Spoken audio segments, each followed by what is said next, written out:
Almighty morning. Welcome in. Welcome in.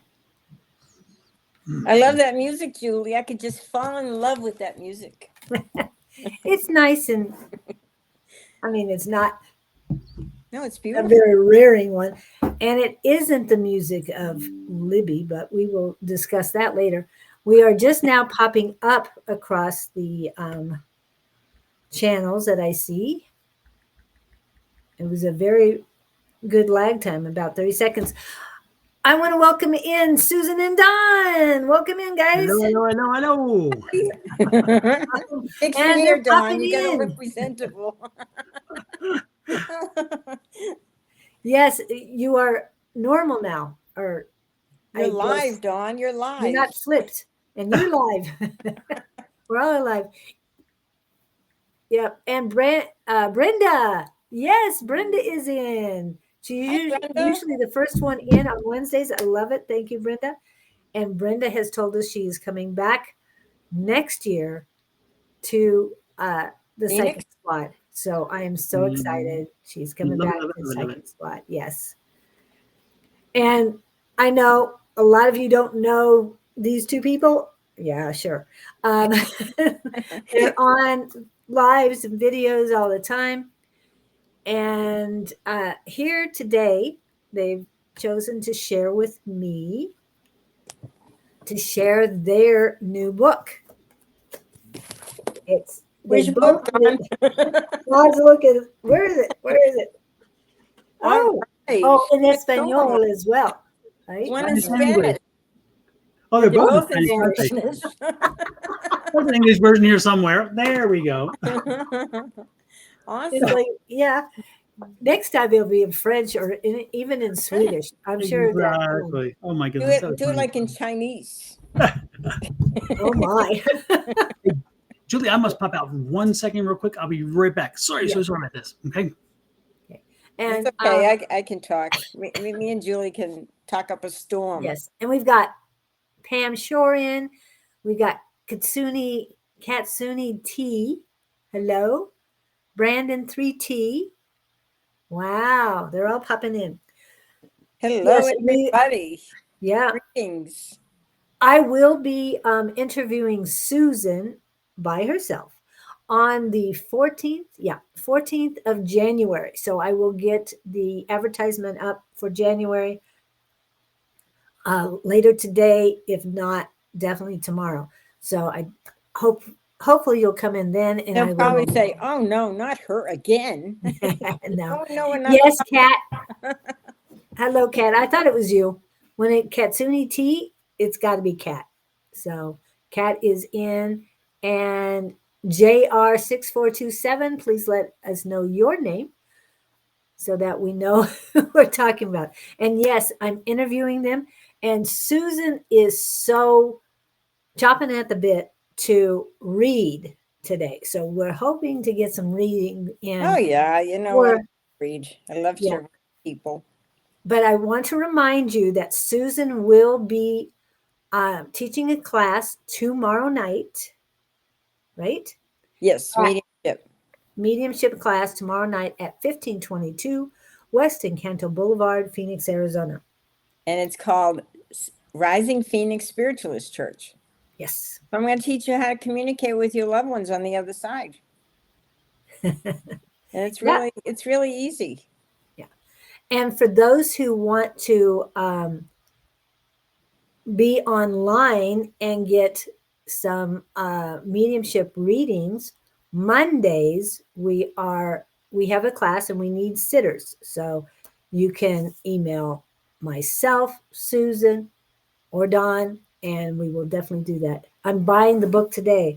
Yay! So please get the book. Oh, speaking of, I did this a couple days ago. There you go. There's the oh, that's beautiful QR code, and I only use the English version. No offense to the Spanish version. And I want to remind you because I need more subscribers. Because without you subscribing to Communication Connections, until I get 100 people, I cannot share. So please, please, you utilize that. My hair's a mess again. Sorry. She What were wants to you know doing for that everything. minute? You don't want to know. You don't. Don't ask. Okay. Yeah. Um, Yes, and Julie, I heard that little part, by the way. Folks, if you are watching this on my YouTube channel, please pop over to Julie's channel right there and do the follow. She's part of the community. She's helped building the community, and she needs support. We all need to support each other. So Yes. please, if you're on my social media pages, do a favor for me, other than buying my 2 books, The Mediums and oh, we haven't talked about the other one. of Hold this- on. anyway, but most importantly, this is big, and this will cost you nothing. This Yeah, costs you nothing. yeah. So go on here and follow So this. keep that little finger busy and subscribe. Exactly. And of course, Susan, subscribe. Oh, that one. We're absolutely okay. Whatever. So, Susan, too. Yes. And speaking of, I do have theirs. There we go. That's his YouTube page, and I'm only going to give you Susan's YouTube page right now. Okay. Yep. So I have them all ready to go, and they're all close, so I didn't have to go searching for them this morning. Don't we love Julie? She's the best. She's just the best. I know she's so prepared. I go on live, and I'm scatterbrained, so it's scattered. And I watch her, and she's like, "Before today, we have to have this. We have to have this." And she keeps us. She is the focus. I mean, she is the regimented She's very one. organized. Oh my gosh! I'm like, thank goodness, because I'm always watching and going, oh man, she makes it look so easy. I don't know how you do it, Dawn. You go from here to there, everywhere. You're everywhere, like in a matter of minutes. Yes. He told us the other day he had to take the Ghost to the vet. Ghost is my dog, by the way. Yes. Yeah. Ghost. She's beautiful. Just letting people know, because we are medium, so that can get And taking I your need ghost. a picture so I could pop Ghost up every once in a while when we were talking about it. She's a beautiful dog. That he had to get there by 4:30, and he was there with 7 minutes to spare. And how did you do that? Did you just? He's amazing, but he Tell drives me. pretty fast too. I watch you know. him, and I can't. If I have to follow him, I can't keep up with him. Yeah, I He's know. ahead of me. You know, I have powers. You know, so like Bewitched. Remember, I grew up in the '60s and '70s. So I just snapped, and I was there. I could do the nose thing, but I can't do that. Like Bewitched. Yeah, we won't get into that. And welcome in, Bonnie. No read for me. I missed the middle hour due to reading buddies with third graders. Oh, okay. Got that. Thank you, Pam. Appreciate that. And oh my goodness, Kat is currently writing a book.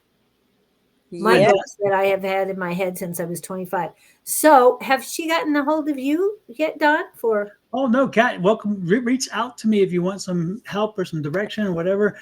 I have Sonoran Publishing, Sonoran Mystic Publishing, and so Lord knows I've been through this a few times. So you're welcome to reach out. Don has got a reputation for helping all us authors. He helped Karen. He helped me. You know, he's great. We help each other. We help Yes. each other. We are a community. Yes. As you can tell, folks, we know each other and talk quite often. That's why we're so, chatty. So you never know what the subject is going to be. But exactly. But folks, the one thing that that triggers with that, and it goes to this book, and that is that when you have something to say, when you think you have something to say, or you think you need to share, or if you're coming from a different point of view, then share it, because someone most likely will want to hear it, because maybe they're looking for that. And so when Susan and I, even though Julie hasn't asked yet, when Susan and I set out to do this book, we had spent an entire week, and Julie was there too, by the way. We spent an entire week in Baltimore at the ISF, International Spiritualists Federation's annual conference, and we were immersed in mediumship, and we left there on fire. And we have been doing it for some time. Susan far longer than me. I was a resistant medium. I did not want to experience that part of my life for a period of time. And finally, and it happened, but it was like I was drugged to it. It's like, and Well, so, the Spirit said it's time, well, Dawn. absolutely. Yes. Absolutely. And so what happens is that we came from there, away from there, and we wanted to find more information. And the problem being, if you all have ever tried to find mediumship books, you're going to find it difficult. They're almost non-existent in regular bookstores. And then even in the metaphysical bookstores, they're a very limited number. I went to a local store here and asked my friend, who I love, I adore her. And if you're in Scottsdale, go to Missy's Mysteries. It's on Scottsdale Road and off of Scottsdale Road and Shade, the northwest corner. She even told me, she's like, I don't have many authors on that subject. And so, she said, so when I told her we're writing a book, she said, you better bring it in because I need this. It's part of the thing we don't have. So the point is that we had a voice, we had a vision, but more importantly, we had our vision. And Susan and I discussed this book extensively and hammered it out and said, look, we want to write a book, but if we do, we need to bring something new to the table. We need to come from a perspective that people haven't heard. But it was easier for us because, again, mediumship isn't that followed and published. It's not, I don't know if people are afraid of it or they can't get their head around it or whether mediums are very secret. I don't know. But Susan and I are not. And so we said, let's help. Let's help because we know how wonderful it is to do it from our perspective because it gives us this sense of I've done something to help somebody get that one last message, that one last little bit of information that gives them closure and can make them even change their perspective on the situation and know that their loved one isn't gone. They're just transformed and their energy will always be there and supportive. And the other thing we wanted to do is not just for us, but a medium. Your whole focus is not you. It's not your ego. It's the person you're reading for and the message from the spirit that you're connecting to. It is their read. It is their, we are translators. All we do is we're like the operator. Hello, can I connect you to 9? Whatever, and so you're connecting, we're connecting to people and we are the equipment for that conversation. And so our role is to present evidential information that can confirm to the person we're reading for that we have indeed connected to their spirit so they know it's not just, oh, my grandmother is here and your grandmother's here and she used to cook and she loves you very much and she wants you to know that the world is kumbaya. Well, that's not mediumship. That is, give me your dollars and I'll run away. It's not. Yeah. And what we do in this book is we present to these people that when you do mediumship, it's about the person you're reading for and that spirit. And so we give evidential information, specific information that no one would know or could know, especially if you're just sitting in front of me and I don't know you. And then after giving a few pieces of evidential information to confirm and make you comfortable to know that we truly have a connection, then we provide the message. And the message is important too, because it's not just having a spirit. Spirits don't come in and waste their time. They don't do that. We don't do that. People don't do that. We don't waste our own time. Why would they? They come in for a specific purpose. They're there for a reason. And they could be there because the reader needs something and called them in, which is most of the case. Or they're coming in because they brought the reader in because they knew the reader needed it, but the reader couldn't. And that has happened in some of my readings where the person sits down and the person's there and you're like, oh no, I brought them here because they needed to hear this. And so that's what drove us to write this book, was to make it so where you know that you too, whoever you are, can be a medium. You are a medium. You're born a medium. The equipment is here. You just have to figure out how to turn it on, how to utilize it, and then put in the safeguards that says, hey, I want to do this for the right reason and make sure I don't do harm by trying to blow my ego up and make me feel good. It's not a magic show. Nothing to do with the ego. Yeah. Exactly. Well, hold on. I want to go back. Okay. It has something to do with an ego, the ego of the spirit coming in. Dawn. Spirit, what about the not the medium? Yeah. Not the medium, not the sitter, but the spirit coming in. It's their ego. So well, not their ego so much as their energy, because when they come in, when they present, and Susan can pick up on this one. When they present, they make sure that they present their energy in a way that we can describe it and make that person. The sitter can identify who it is. Yes. Yes, but sometimes they present themselves in their younger years when they thought this.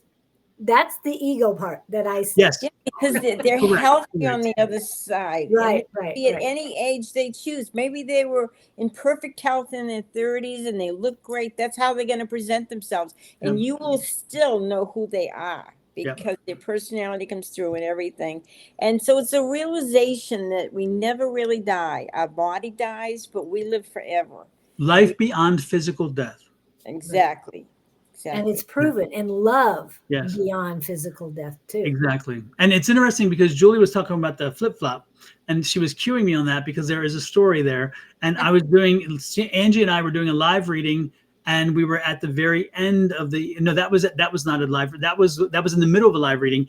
And I was picking up this mother who, a grandmother who came through and she gave me some information and the woman's like, oh yeah. And then when I told her, I said, she's showing me a flip-flop. And she's like, she's going to threaten me with the flip-flop. And she's like, she told me she used to spank you with the flip-flop. And the woman's like, oh my God, yes. And it's interesting because flip-flops are very specific to time and generations and whatever. And so I didn't even know, but again, it wasn't about me. So I gave the information. I just said what I was told. And the woman was like, oh my gosh, she's definitely there because she spanked us with the flip-flop, and she's like, and it was, it was amazing. It was amazing. Well, and it was at the end because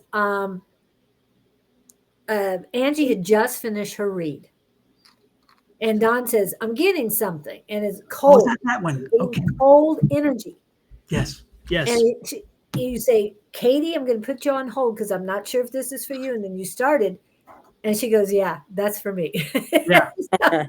Yes. And it was Katie. And by saying her name, hopefully Katie will be in a minute or two. Because it's usually when we say their name or think about them, they pop in. So hopefully we'll see her soon. But to me, that was her ego, is she was presenting herself, but also having that flip-flop that just got me so much.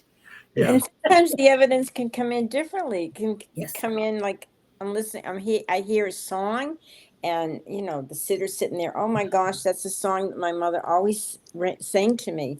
Or it could be, it could be smells or, it could be any one of our senses that come through that help you identify who the spirit is.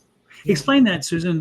We call them the clairs. Explain the clairs to folks so they understand what we're talking about. The clairs is a French word for clear, C-L-E-A-R, which means like you're dealing with your senses. So there's clairvoyance. Like when I do mediumship, I usually use clairvoyance. I see pictures in my head, and sometimes it could be the smells or taste or hearing. You hear something that I hear railroad tracks. Do you have somebody there's a gentleman here, and he said he worked on the train, something like that. So the senses come through, and everybody's a little different, and everybody does mediumship a little differently. If you watch different mediums, they all have their own unique style. And so when you read our book and everything, you'll realize that you can develop your own style and, get the messages across in your own way.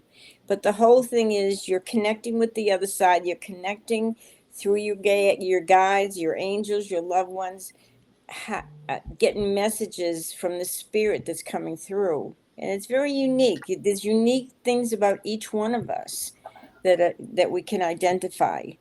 So when you're doing a mediumship reading and you're saying, I have a person that comes through, and like one time I did, I had this old guy come through, and it was this guy's grandfather, and he lived like out in the woods in a log cabin, and he had a glass eye, and he had a leg that had been amputated and everything. And I mean, I'm not, you can't make this stuff up. So somebody's going to say, yeah, that's definitely my grandfather. How many people have a glass eye and have amputated leg, from the war? And if you're not getting this stuff, whether it's seeing, feeling, hearing yet, doesn't mean you can't. Again, this will help. And I really like the different chapters in here, because, I mean, I kind of summarized. I did read more, and Don, I have one more correction for you. I want to tell you that before, so that when we get off, I can remind you of that. Isn't Anyway, it nice to know you're human, Dawn? You're not yes. perfect, but you're close Well, to. it wasn't a misspelled word. It is a word. It's just not the right word. Anyway, chapter 9, care and clarity. I love that. Chapter 12 was even more specific for me, was theta. I had been practicing theta and didn't realize certain things. But another thing you said, and Kat had also alluded to, is um, when you know, or I thought it was knowing, but it was actually, I was hearing music in my head. I didn't think it was clairaudience. I thought it was knowing, but it's actually clairaudience. Justin. And you guys have mentioned it.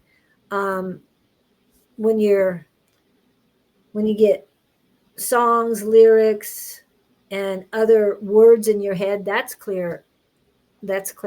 And I didn't realize I was practicing that as long as I have. But thank you guys for pointing that out. And Don, there are a few mediumship books, but they're mainly on what is it, audiobooks. Mm-hmm. But it's a lot easier to have a book in hand to learn mediumship than it is listening to it.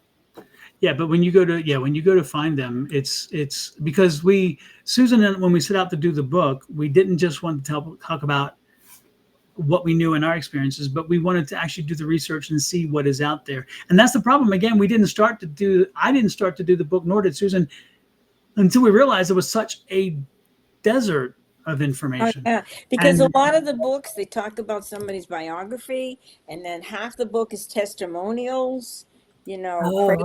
medium, but there's not too much as far as books that actually help you do it, help you know about it and understand it so you can do it. Yeah, it was so anyway, that's the thing, is that we wanted to make it accessible, and the ebook is being done as we speak, by the way. I've already ordered it. So there will be an ebook, so where should somebody be used to the new technology and saying, okay, this is how I read, that's great. But for Susan and I, it's definitely the tactile. We love the feeling of a book, and this book is different. And it's interesting, if you've read Susan's book, Susan has another book, by the way, and that book is... Hold on. I got it. I also have it. There it is. Love Your Spiritual Gifts. Yes. And so that book, Susan had a different energy, a different vision, and a very different voice for that book, because it called for something a little different. And you notice the book shape and everything is very different than this book. And I've written a book which is called The Ultimate Power Within. And it actually is for me, it was very tactile. That's why I came to my point. Because this one has a matte finish. Thank you. It has a matte finish. This is a show me program. Exactly. And so when you touch I'm from Missouri, people. I'm from Missouri. What can exactly. So you feel the energy, you feel the difference with the book. This book, we wanted to be different from those because, first of all, it's both of our voices, and it comes together as both of us when we speak.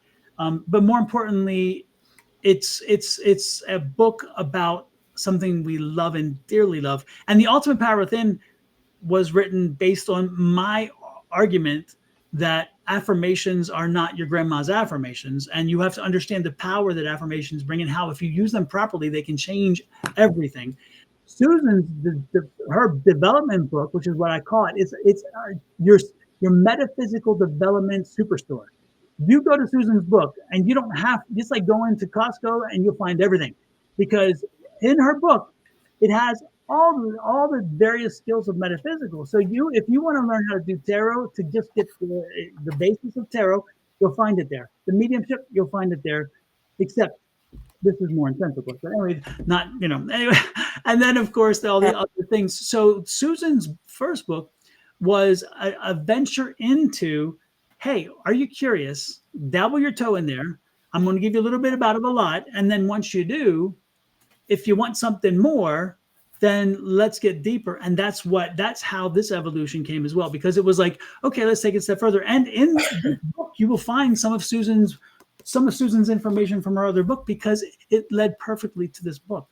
Not so much my affirmations book, because my affirmations book was very well done. But this book that we just did, Dawn, I mean, the pictures, Dawn picked out like hundreds of pictures. And we went through them together, and we tried to get. Didn't pick them up. I created them, by the way. Created. Yes. Aren't they beautiful?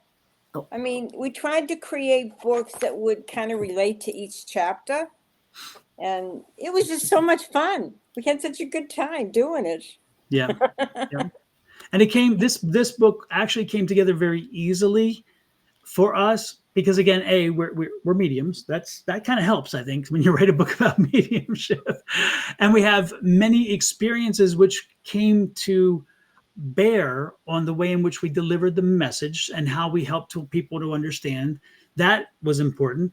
And then since we loved it so much, since we were not only mediums, we love mediumship, it was easy to just flow and let it go, which was wonderful. I will tell you, no matter what, I am very biased. And I will tell you clearly that there is one chapter that I wrote the very most of it. I'll put it that way. And it is my favorite chapter, and only because I experienced the story. And which story was that? That was at the airport. Yes, that was chapter 1. It's chapter 1. There you go. And this image is a little deceiving, folks, because Susan and I talked about it, and we needed to convey the message by creating an image that would tell the message. But at the same time, and when this situation happened, the woman that was there with her daughter was as solid as her daughter. And the original image I created was a solid woman. And Susan and I talked about it, and our spouses talked about it with us and said, there's something missing. It really doesn't convey what you're trying to get across. And so we altered this image. I had this image already, then I altered it and made the woman a shadow, in essence, or a spirit. And so this to me is the way we start our book, by the way. And it's this story of this experience. So you understand how powerful, the thing was, it was a way to understand how powerful mediumship can be and what it can do for folks who embrace it. And so when you get the book, I hope that chapter 1 inspires you to fly through the book, because you will appreciate the experience that came from this. And this is an actual situation, by the way. I guess I'm putting the wrong, this. Yeah. It's an actual situation. That mirror thing's got me messed up. This is an actual situation. Exactly, Susan. You see what I'm saying? Yeah, this is an actual situation that happened to me at the Denver airport many, many months ago, even maybe last year, I forget.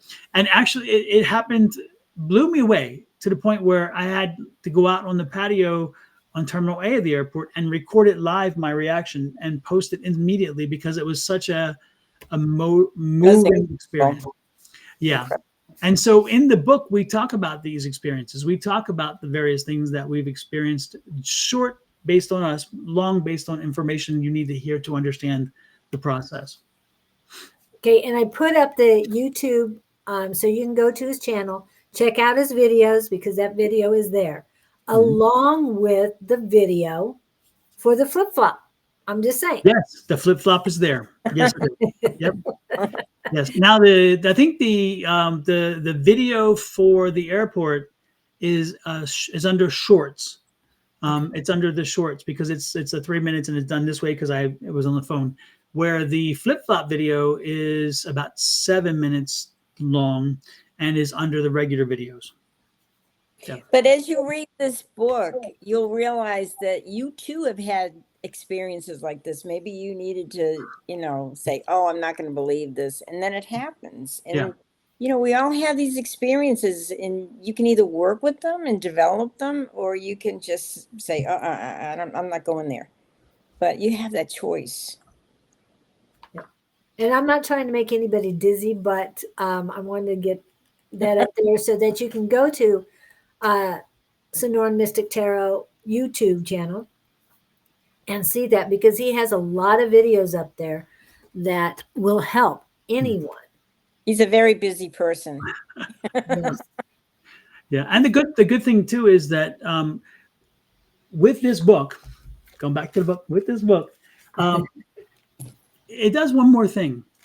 And it's interesting because it helps you to understand that there is more going around you than you think. We walk around, generally speaking, we walk around, even if we feel we are cognizant and aware of what's going on around us, we're not to that extent. And so we turn off. It's like we'll turn off our senses of feeling a wisp of a wind, because we're like, oh, I don't want to feel. Your body just says, hey, it's I don't need to process that. It's the same feeling I get all the time, so I don't need to process it. And so you don't really work through it, right? Or you'll get information, or you'll hear certain noises. You hear them so often that you're like, I don't need to hear it anymore. And your body then, it becomes white noise, and your body actually turns it off for you. Or your nose blind. You walk into someone's house. They go in their house all the time. They can't smell their own house anymore because that's their nose blindness. That's my smell. So I don't even smell it. I don't react to the scent, and therefore it doesn't register. However, it's there. And yet somebody else walks into your house and you have 45 million cats and 27,000 dogs, and they're like, oh my goodness, because you are used to it, you've turned it off. And that's what your senses that Susan talked about with your clairs, that's what happens with your clairs. Is often as a child, you may have an imaginary friend. If you're like, oh, you're going crazy, or that's crazy talk, don't do that, and this, whatever. Or they'll tell you, oh, this doesn't matter, or that doesn't mean anything. And what the book says is reverse that. Take the society's little admonitions of, don't do that, and now do it. And open up and say, wow, I'm feeling something now. And this is how mediums, we live in the nuance. We live in that nuanced space where a brush of a wind or a brush of a spirit comes across. For me specifically, the strongest indication that I get, and you'll see it in the chancleta video, the flip-flop video, is when an older female spirit comes through, and sometimes the younger spirits too, but again, I freeze. I really get cold, and I'm like, oh, okay, I know a spirit's here. I don't have to even think about it, because my spirit R comes through, and it's like spirit R's radar for spirit. My spirit R comes through, and it's like ding, ding, ding, ding. A spirit is here, and all I have to do is look around and say, okay, who doesn't belong? who is not really here?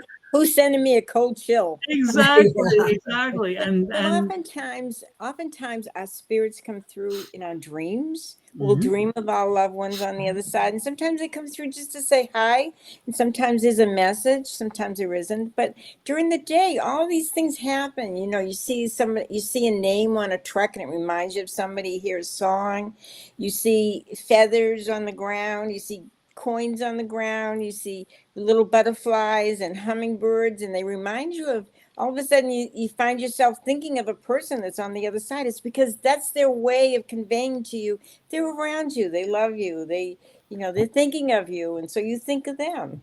Just sometimes it's just a thought of somebody, and think, wow, but they are there, they're around you, and they care, and they want you to communicate. That's why we wrote the book, how to communicate to them, how to talk to them. And more often than not, once you're aware of those feelings, those connections, spirit reaching out to you, once you're aware, then you're like, oh my gosh, that explains. And we hear that often. Oh, that explains. That explains why I smell, when I'm sad or whatever, I smell that cigar fragrant, that smell, that cigar that my father used to use and I hated. And I'm like, yeah, because that was the strongest thing for him to let you know. So he comes with that to let you know, because that's the one thing you'll register. You may not register some of the other things, but you'll register that. Or sometimes it's again a song, because you hear them singing a song or a song. They come to you in ways that help you to trigger.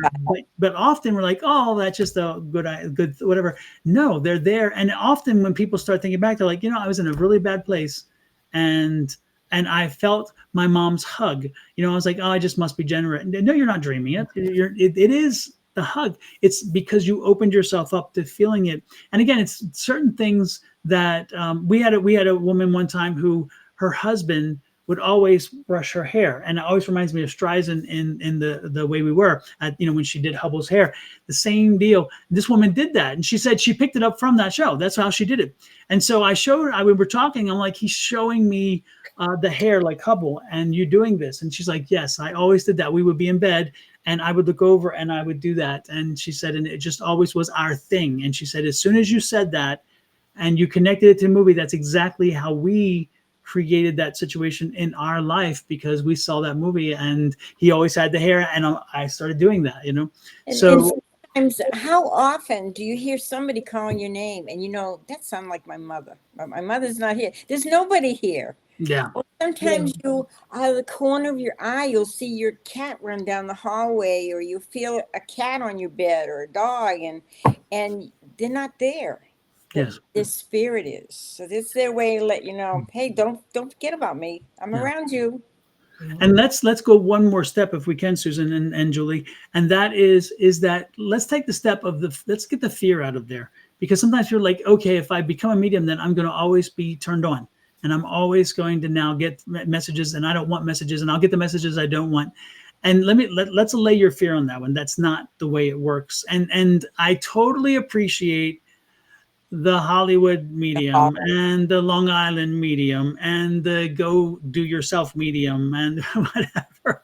But, the point is everybody out there does it differently. I totally understand that. But when you have the gift, you can turn it on and turn it off when it needs to be turned on and turned off. And we explain that process is very simple, because the connection you have with your spirit team, and I say spirit team, in the book we discuss who are the energies on the other side that come through, who communicates with us. And so it's not just the loved ones who've crossed over. And these people, by the way, they don't have to even be the loved ones that you knew here. They could be loved ones from a different lifetime. They could be people whom you touched in this world, that for them, the experience was very much life-changing. But for you, it may have been just a blip because you lived a longer life, but they didn't. And so it's their perspective of you, how they want to be part of your life to help you because of whatever you had done. So it's loved ones, it's people who want to support you. It could be people from your previous families. It can and often is angels and your angels and different levels of angels stepping in to help you. And most importantly, you have those folks coming in and out. Let me repeat this. They're coming in and out of your life. They don't stay there all the time. They come in when you need them. They sense when you need them, and they come rushing in. And when you no longer need them for that experience, then they leave. And they're even called specialty guides, by the way, who come in for needs like accounting or writing or reading or dealing with an issue. They'll come in because they know that skill better. Now, they may not be your loved ones, but they know how to do this for you, and they help you. And they're for that. Now, the one guide who is with you from cradle to grave, 24/7 is your gatekeeper. And this topic is something that people call them different things, and some people don't even deal with them, but I do, because I know mine. Her name is Emily, and she and I have had a great relationship. And your gatekeeper is your protector. And that's why I tell you, you can feel comfortable to turn it off and be safe and not have to deal with it when you don't want to. And Emily is mine. And when you have a gatekeeper, your gatekeeper is just that. They say you live in your little house, and your house is wonderful, and you're on your porch, and you're having some company come over. We're in the South here, so we're sitting in our rocking chairs, and we're just having a company come over for some mint juleps on the court porch. And then you tell Emily, I don't want any more company, and she shuts those gates. and my fortress, my house becomes a fortress now, and the energies don't come through. Now I've just kind of played with it, but that's really how it works. Your gatekeeper opens up and closes access to any energies around you. So when you are not ready, you're not wanting energies, you say, hey, Emily or gatekeeper, and you don't have to, the names are not important, by the way. I needed it because I was having issues with names and I needed to overcome that hurdle. So it was so important that I kept going and going, and eventually she did. But the point is your gatekeeper will control that access, and you tell them, I'm not open. Turn it off for now. And they'll shut that door, and you will not get spirit energy unless you have a defined group of people whom you say those people can come through all the time. And for me, it's my dad, and it's a dear friend of ours who the other book I wrote about is in the book. There's a few people who can come through because my gatekeeper knows that. So don't be afraid. Don't be afraid that you'll be overwhelmed. Don't be afraid that you can't turn it on and off, because you can. And we teach you, again, how to do that in this amazing book in English and in Spanish. So if Spanish is your main language, and guess what? Books in Spanish on mediumship, even fewer than books in English. So Yes. hello. And we also open your mind up to the fact that it's not just, the spirit guides. We also have a lot of angels. How many times have you lost something and you say, okay, angels, help me find this? And all of a sudden it appears. You find what you need. But they're around us too. And we Julie, have how did that help on the other side. Right. Susan and Julie, how does that work in live situations such as last night? Keys? Yeah, we helped Angie find some keys. Yes, the keys. Yeah. Yes. And the community together. But I would have to admit that Harley was closest to everyone to finding it. Yep. And she was talking to Angie, and Angie said, yeah, I kind of remember being in a theater at a museum, and and Harley said, call them now. And when she did, Angie called. The guy said, describe them. He says, they're right here. So isn't that funny? That's great.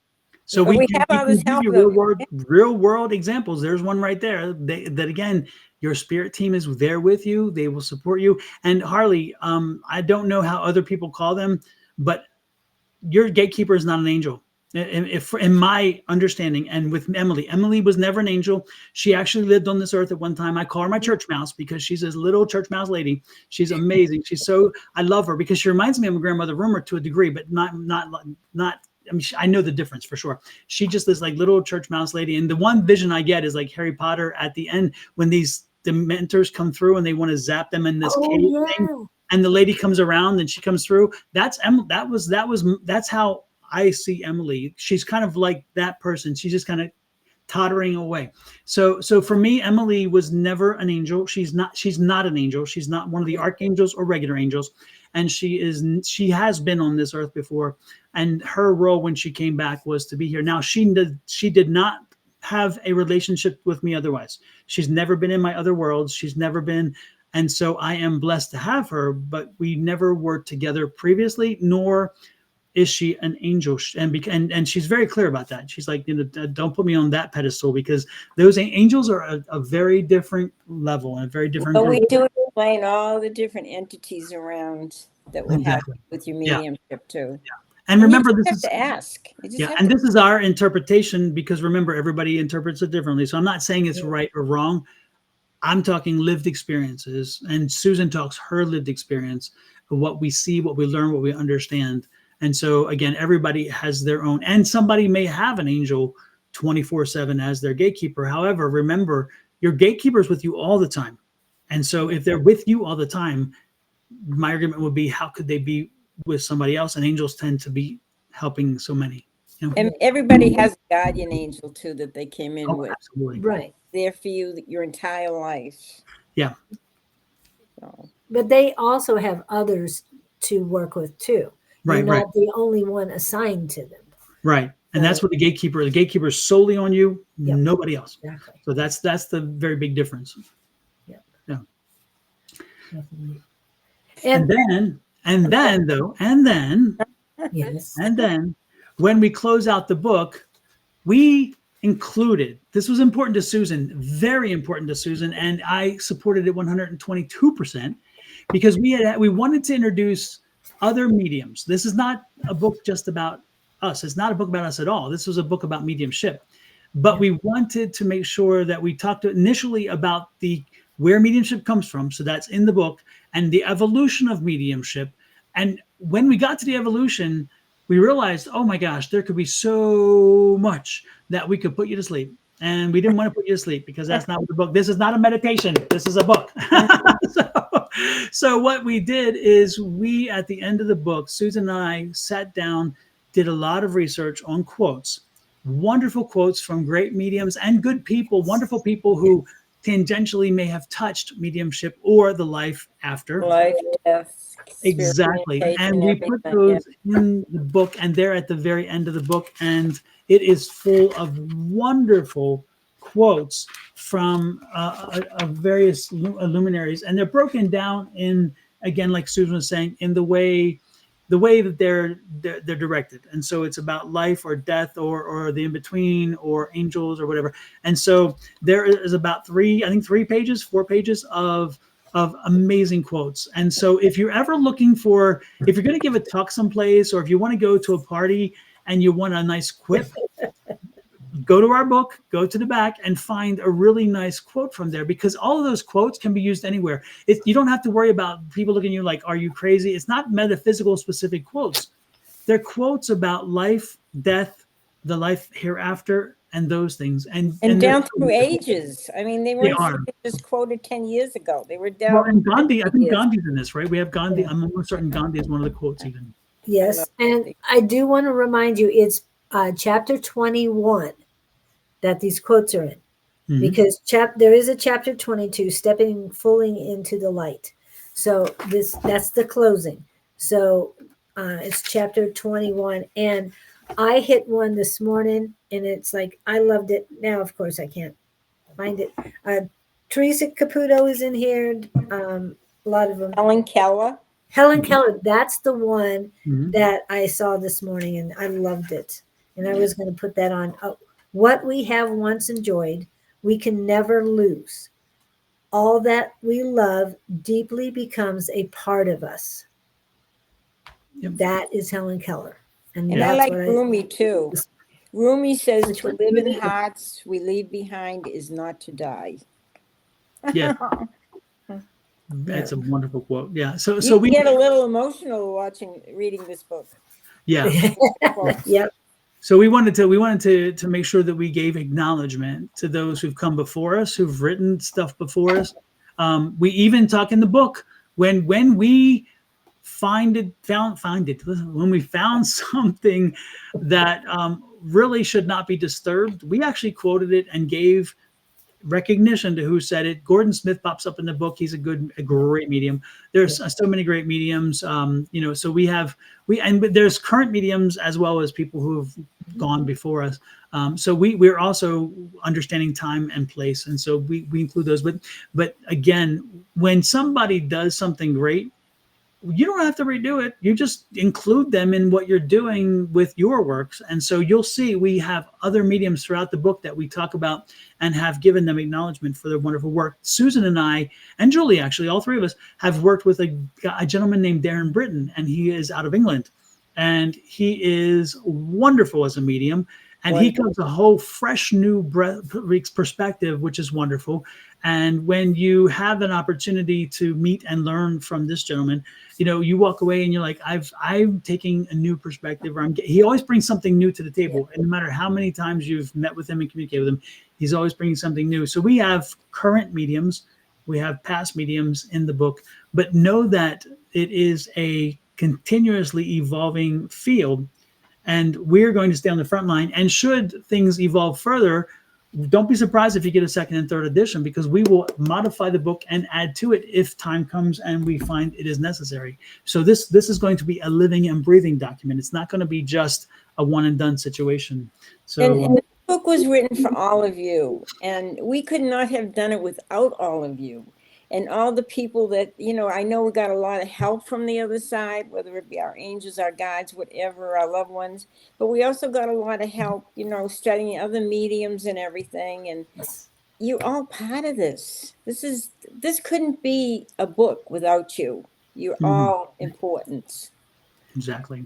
And it is very appropriate that you were inspired, both of you were inspired at ISF in Baltimore. Great. It's great. Because the mindset there, the mediumship there was out of this world. I mean, each one of the mediums that did platform mediumship were different.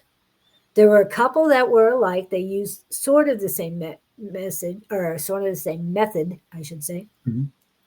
But they were all different. They were all unique.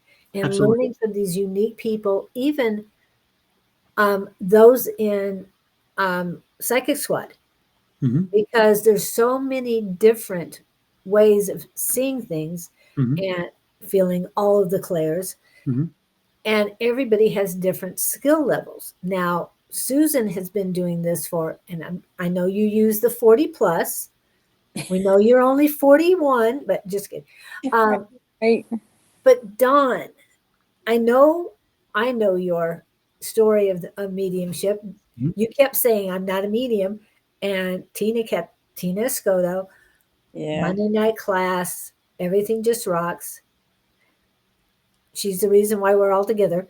Yes. That's how we all met. Yeah. She was always after Don. Stop saying that. The minute he stops saying that, he's doing this. Exactly. But Julie, can you explain, you mentioned the word platform. Can you explain to folks what you mean when you say platform mediumship so they have an understanding? Because that's a term of art, I think, for us. Yes. So you're talking about chapter 17, platform mediumship. Yes, I did study the book a little bit.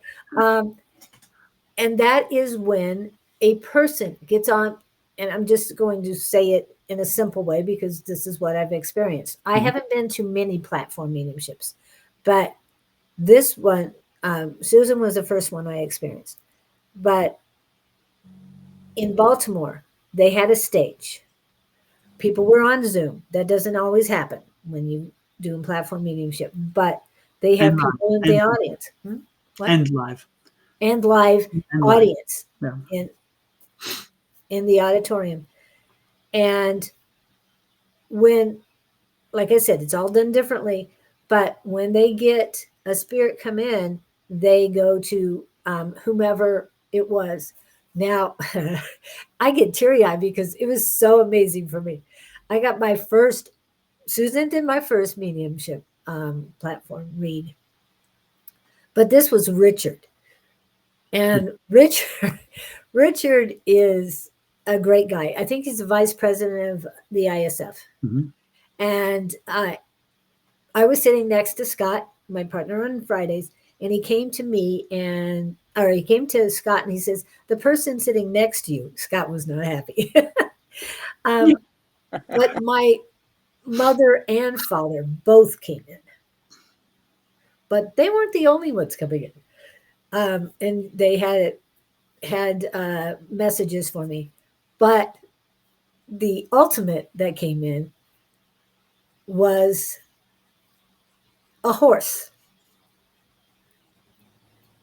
And her name was Maggie May. He didn't get into that, but I knew who he was talking about. It took a couple questions, but I knew exactly which horse he was talking about. And that she taught me a lot. And yes, she did.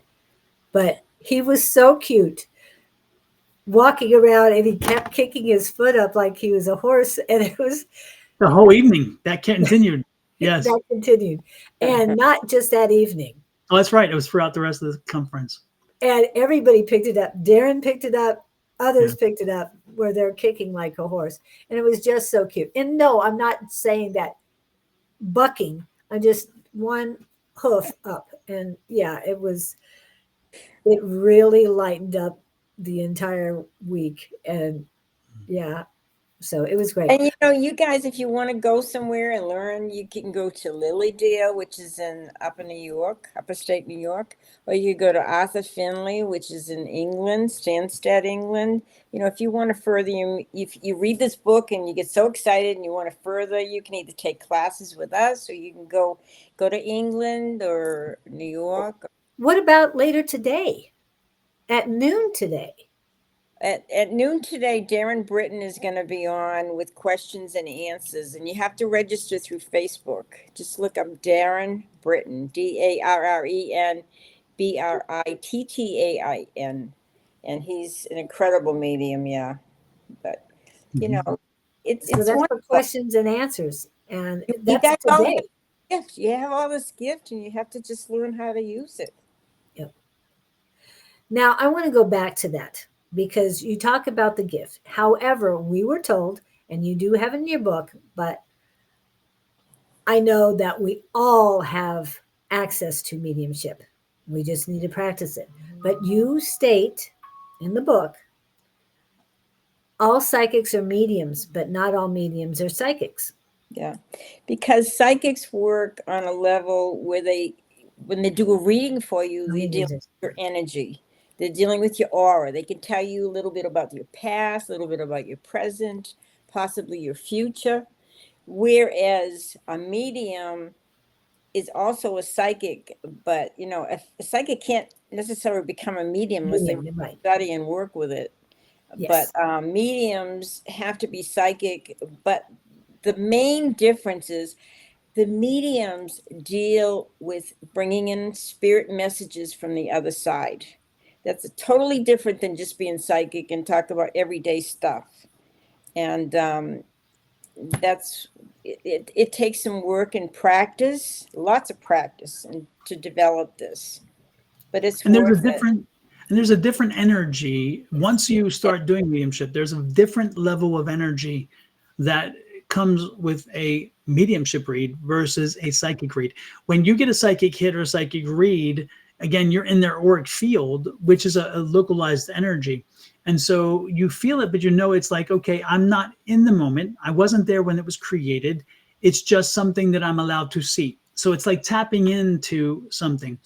When you do mediumship, they give you the experience. So you're in the moment with them because they need you to be able to understand the full extent of it. So like I'll say, okay, if it was a psychic read, I'm like, okay, I'm seeing a big Chevy Blazer. And so at one time you owned a Chevy Blazer. Well, that's a psychic hit because I was given the vision of a psychic blazer. I mean, as a blazer through a psychic hit. And it's like, whatever, it's an image. But in a mediumship situation, you may see a father who loved the blazer because that's where he took his family on trips with. And so then he's showing you all the family trips used to be in a blazer. So he's showing me a Chevy Blazer. And the reason why the blazer is important is because he's explaining to me that that's where the family would spend time when they took these long road trips. Does this resonate with you? And they're like, oh, the energy level when that blazer comes through as an experience, because that's the thing is you get messages as an experience as a medium where they're just a something. It's a very, and so the energy is stronger. And when and like we said, for me, I get hot usually when it's anything other than a woman of specific years and up, and then cold when they come through. So I know physically I'm blessed in the sense that I get that immediate response. I'm like, okay, who's here? Speak up. Come on, get out of the corner. Come on over. Let's have a conversation. But also in the mediumship, you are strictly a vehicle. You are a channel for the other side. You are going through your guides, your angels, whoever, and you are connecting with that spirit. They are coming down through, and you receive the messages that way. But you haven't, you are just the messenger. Yep. And the translator, the operator. Right. Yeah. But to be clear, sorry, Julie, let me be clear, because Susan said one thing, but I don't want you to misunderstood what she was implying, okay? Because in the metaphysical field, we have a thing called channeling. Susan wasn't talking about channeling, because channeling is when you pretty much surrender your body and allow a spirit to come into your body. Right. This is not what happens with mediumship, and that's not what she was saying or even implying. She's saying as a conduit or as a channel, in the sense she was using it as a conduit.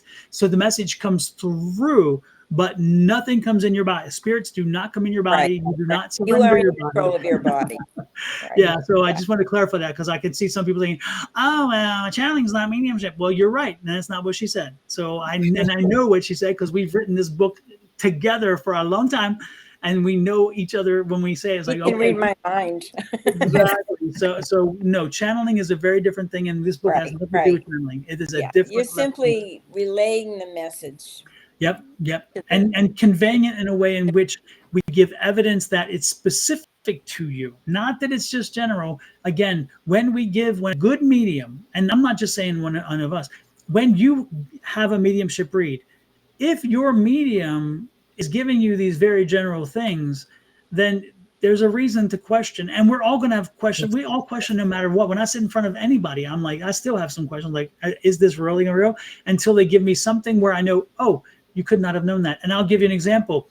When a woman and her husband sat down in front of me, one of the most strongest readings I've ever had, up until the airport. The airport just was like, it just shook me in a different way.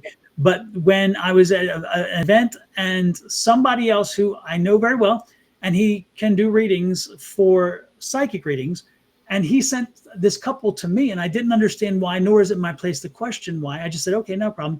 And they sit down in front of me, and I'm asking what I do, and I told them psychic readings or whatever. And as I'm sitting there, I look up, and beside the woman is a young 12, 13-year-old boy. Now, for me, he's as clear as these two. I'm looking at Julie, I'm looking at Susan. The boy was standing there, but he did not come with them, because he wasn't there when they sat down. And at that point, the heat started, and I'm like, oh, okay, he's letting me know he's there. And we had an amazing read. And that's why they had come, because they had lost him 3 months prior. And they wanted to tap the spirit and they needed closure.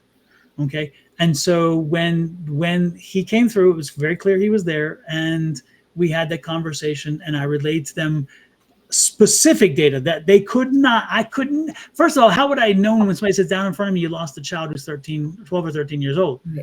And then how could I have told them about the artwork? Because the father asked me about the artwork, and I told him specifically about the artwork. Because I'm the one who introduced it. I said he was an artist, and they're like, okay, which was whatever.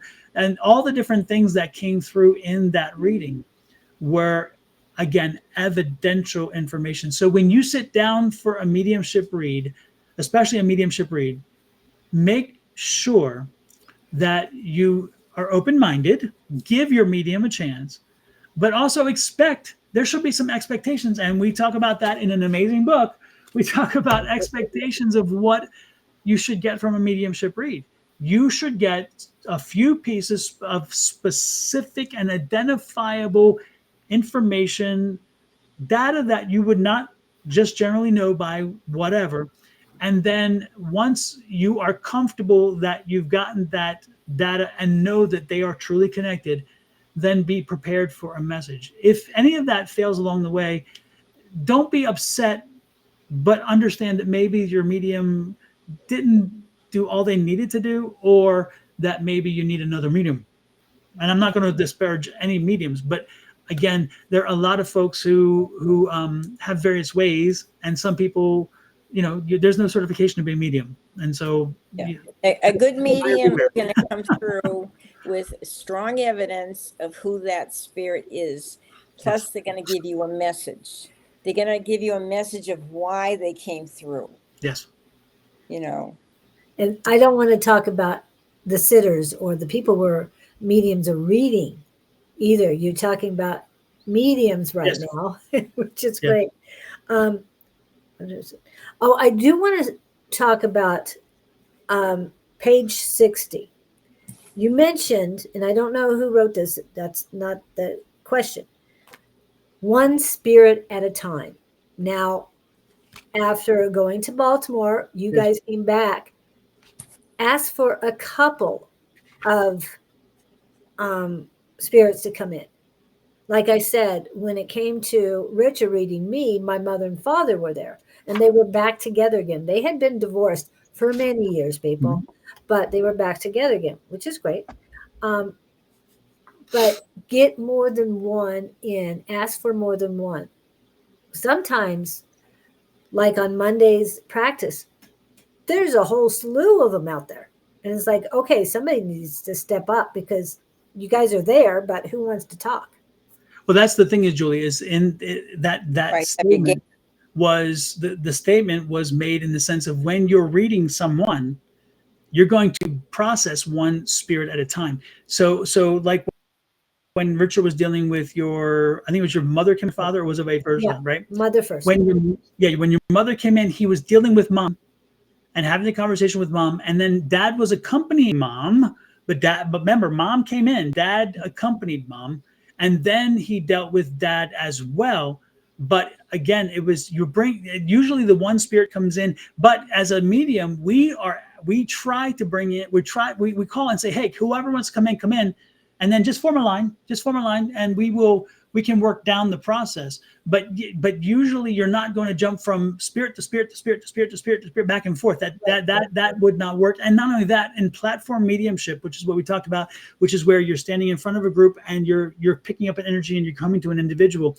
In platform mediumship specifically, you're coming to one individual and you don't want to confuse them or the audience by saying, oh, your mom's giving me this and your dad says this, and by the way, your cousin's over here and he's saying this, because that doesn't help anybody. And more importantly, it dilutes the message. So what it means when we say that is process and work through the one energy. And when that peters out, in other words, when you're kind of like, okay, we've exhausted that, or you're like, okay, you understand now that I do have them here. I've given you every piece. And they're like, oh yeah, no, I get it. That's who's here. Yep. And then you can go, okay, this is their message. And then you can say, oh, by the way, this person's here and whatever. But the point, so when I say that, it's definitely one dealing or processing one at a time to ensure the message doesn't get diluted. And more importantly, when you're doing platform mediumship, the one thing that's very different about platform mediumship that we talk about in the book, again, is that when you're doing platform mediumship, unlike one-on-one mediumship, when I'm doing one-on-one mediumship, like if I'm reading for Julie, and I've read for Julie, and we've had mediumships before, when you do this, I'm reading solely for her, and I don't have to care who is around me, whether they're paying attention, if they're lost, if they're involved, whatever, because that's not part of the process. However, when you're doing platform mediumship, I'm reading for Julie because she's the energy I'm picking up, but she's one of 100. And so the other 99 are in the experience with me and Julie.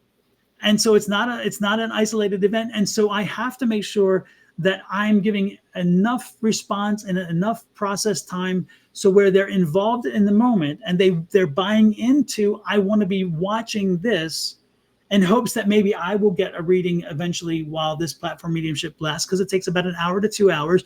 And during that time, whoever you're drawn to, you're going to go to that person and this person down the line. But you have to talk to everybody. You're talking to everybody in a platform mediumship, even when you're talking to one person. So because sometimes even a simple message could apply to everybody. It's something everybody has to hear at that time. Or can benefit from hearing it. Absolutely. Right. Yeah. And that's like, that's why we go live and do, whether it's psychic, intuitive, or mediumship hits, we go live to help you guys out, and we do one at a time. But we pick. But and that's a good question point too. If you watch Susan's show and if you watch Julie's show, you watch my shows, we do it differently. Right here, you're seeing 3 different people. Julie will have a list, or Susan sometimes will have a list, and Susan runs through the list. She does the reading and she moves on. She doesn't need to get feedback. She's like, this is what I'm getting. You need to hear this and move on. Julie works with feedback and has a list because of how people came in or whatever. And for me and Angie, and we come on Wednesday nights and we do lives on Wednesday nights or on Thursday mornings. And again, Sonoran Mystic Tarot, by the way, that's my thing. We do Wednesday nights and Thursday mornings. And when we come on, we don't do a list. We do it differently. We do where we're drawn we do a gallery, what they call gallery or platform, because we go to whoever energies we're drawn to. So we're drawn, if Angie's drawn to this person, we're going to that person. If I'm drawn to this person, we're going to that person. And we give that person the read, and they get the feedback, which is good. But again, we are the prime example that there's no one set way to do this. You have to find your rhythm, your way, and then you do that. And as you're comfortable as a medium, you are better as a medium because it is your space, because you created your space. And the one thing that's very important, you are giving a message to these people to help heal them.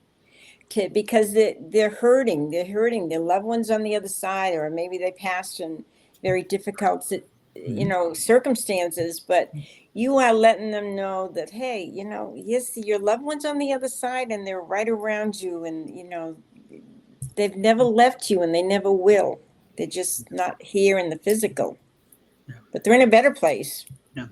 And even the platform mediumship, when you're doing a presentation of a platform mediumship, there are mediums such as Robert, isn't Robert, right? The guy who read you, Julie, what was his name? Richard. Yeah. Richard will come to an individual and he said, I'm getting for you. And he will go to the individual out of 100. Yep. John Edwards and Darren Britton, they don't. They're like, I'm picking up this energy. I'm getting this. This is what I'm getting. Does this resonate? And then maybe 3 or 4 people say, oh, that resonates with me. And then he'll continue. And like with Darren's like, can you say hello to me? Can you say something to me? And he'll hear in the voice, he's like, nope, you're not the one. And you're not the one. That's how because he can pick up the energy based on your voice. Because he's like, no, that's not that's not the imprinted image I'm getting from this individual. And then John Edwards is like, I'm picking this up. And then he's like, okay, here. And he's like, does this resonate with you? And they're like, yeah, it does. And he talks a little bit more. He says, okay, let's go back 2 behind you, because actually the energy is more there. And he's drawn to the energy as he nails it down that way. Again, every medium is different. When Susan reads for you, Susan comes to you specifically, and she loves it, because if you're in person, you definitely love the experience, because Susan brings she walks up to you and she stands real close to you, and it becomes very personal. Even when you're in a group of 30 people, it's just you and Susan. And when she's reading for you, like, yeah, you're like, oh, I love so it because she brings the energy. And so when you watch her from a distance, if you have this ability to understand energy, you see this kind of like cocoon go around her and that person, and you can see how their shared energy is working, and then that light's coming from above because that energy is coming in, and you're like, oh man. And the good part is, if you're a good medium, and we discuss that in this book, how you can watch another medium, and if you've learned, like Susan and I have done, and Julie is learning as well, to connect into that energy, you can be part of that experience. You can watch and understand what they're talking about, because you're like, oh gosh, now I'm getting her energy. I see what she's seeing. I know what she's talking about. And you're like, oh, this is a shared experience. So it can be, for a medium to watch another medium, can be so wonderful when that medium is when the medium who's giving the read is so giving of their time and energy that they expand it out, so where other people can tap that same energy. It's wonderful. Wonderful. And sometimes you have a medium that may have a pad of paper and they scribble, like Tyler Henry, Alison Dubois. They scribble, and that's how they get their messages. Or they do psychometry. Somebody gives them an object of a loved one's that has passed, and they can read that because it has an impression on it, an imprint that they can read about that person that owned this object. So there's all kinds of ways of, don't be judgmental and think, well, you have to do a certain way. You don't have to do a certain way. As long as you're getting the message across, you're reaching a loved one for that person, and a beautiful message, that's what counts. And goes back to the clairs. Everybody's clair is different. You may be somebody who senses a lot of smell. You may be somebody who hears it. You may see the energies. You may see the spirits, or you just may know it. It just may come to you, or you feel it. Taste it as well. Yep, absolutely. Yep. But the seeing, when you were talking about the Bronco, I saw a father packing the back of the Bronco. Mm-hmm. everybody was handing the stuff to him because he had to pack the back of the Bronco. So I don't know if that was your dad, but they had to pack the back of the Bronco. Nobody was allowed to put anything in because he knew where everything goes and had to put it away properly. So that wasn't your father, was it, Don? And everybody has that unique talent, that unique personality that comes through, you know? Yeah. If they're miserable in this lifetime, they're going to be a little miserable over there. Maybe a little better, but their personality comes through.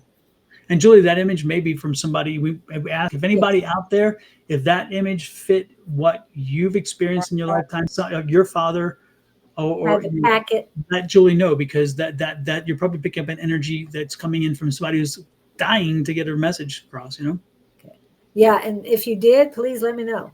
That's why I was asking you if it was yours, because I know your dad, and you guys traveled to Oh no, we did road trips all the time, long road trips all the time. We talk about our book and everything, but to do mediumship takes a lot of focusing and a lot of concentration and a lot of that ability to connect with the other side.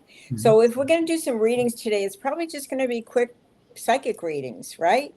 Right. Unless something comes through. She is so chomping at the bit to do readings today. I told you. I told everybody this. And I was going to keep going on the book, but she wants to read. Well, we want to make it worth their while. Yes. You know, So if it's already worth their while. You tell us, Susan. I was going to say. So, and I just want to let you know that Montel, Michael Ray Stockton, and Wendy, and Wendy were on my personal page. So they are here. If you guys want a reading, please. And okay, Psychic Squad, hold back a minute. Please let the others go first. And because we see each other Mondays and Tuesdays now. And they all get free readings. Yeah, they all. And Susan, you are glowing. Yes, she is definitely glowing. yes. I get to read. So put in your question now. We do not need your zodiac sign or anything like that. Or and please don't put your birth date in there, folks. Do not. No do birth dates. Don't do that. And we're probably not going to be able to take a lot of time with these readings. They're going to be quick readings. And it's only the two of them doing it, not me. I'm staying back. We're going to take turns. Julie, do you have the Angie video? Look at my face. Don't do it. Don't do it. I don't think I do. Oh, I have to send you that, because that would have been the perfect moment for that. Yes, it would. But I do want to pull up one because of something happening today that is very important to one of the people here. And I want to make sure I get this on, and just in case others are watching that aren't coming on my live my personal. And this is for you.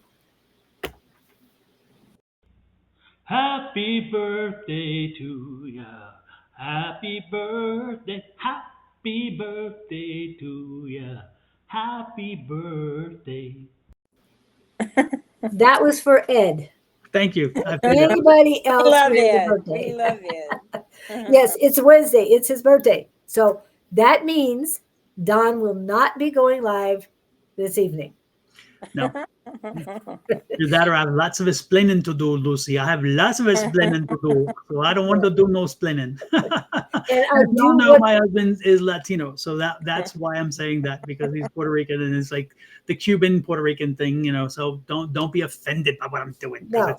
House. But one more, because this is the one I have, and I love this one too, because when your mediumship abilities show themselves, you don't want this to happen to you. So pay attention.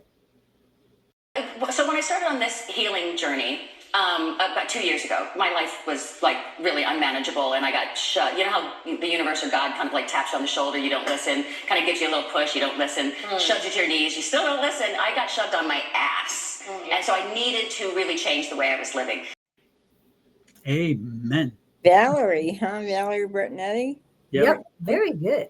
I use that often in my shows too, because it is a message to you. Sometimes spirit is talking to you, and this is not mediumship. Okay, this is not necessarily mediumship we're talking about. Sometimes your spirit guides are talking to you and you don't listen, and they're like, we're warning you, go back, the edge is near, go back, the edge is near. And instead you're like, oh no, I'm going forward. You can still go forward. But she's saying sometimes when you don't listen and it's not good for you, they'll send you a little tap. They'll send you a nudge. They'll push you back a little bit. They'll smack you upside the head if they have to, or they'll let you fall on your butt. And that is what that can be sometimes a bit painful. But that's the lessons we sometimes have to learn, that sometimes, and that's the other thing that we didn't discuss. It's interesting with our spirit team. You don't have to agree all the time. Angie, well, Angie's always her team. Angie does not always want to, she's like, hey, I totally get what you're doing. I'll pay the consequences. I'm doing it my way, even though you've told me don't go down this road, and so forth. And actually that feeds into a little preview of another book that's coming down the road by Susan and I. We're writing a book about our spirit guides and angels and communicating directly with spirit guides and angels, not as a mediumship, but actually just directly how you can connect and communicate with them. And that is part of what that book is about, is understanding, hey, you can disagree with them. You can have a conversation and you can totally be okay with disagreeing, as long as you're accepting the responsibility to what comes along. Because a lot of times you're driving along and you're getting the thought in your head, well, I need to go right and take this other street. And you don't normally do that. So you say, I'm not going to pay attention to that. And you go straight ahead and there's a big accident. Yep. But it's like those little words, those little whispers in our ear. Our angels are giving us advice or giving us prompts or ideas. And just have to pay attention to it. Yeah. As far as like a reading, okay, Brandon did put it in. I was looking at I didn't see anybody doing that. Okay, so Brandon put in first, and the second one is Mr. Gupta. So Brandon 3T is the first one who wants a reading. Are you ready, Susan? Don? Want me to do Brandon? Sure. Do you want to read Brandon? I was going to say that. Okay, Susan. Now, wait, that's a different service. Okay, Brandon, you're on. It's not medium. I mean, not madam. It's medium. Let's see what she said something last night before you came on. That was, we won't repeat it. Okay. Oh, Brandon, let's see. You're going to run into somebody from the past. Maybe there's somebody from the past you need to tie up some loose ends with or put closure with. Because it's something that's been bothering you about the past, and you've been thinking about this person, and maybe you need to just call them and say, hey, I would like to just, say hi, how you doing? I know maybe we didn't leave in a good note, but, I wish you the very best.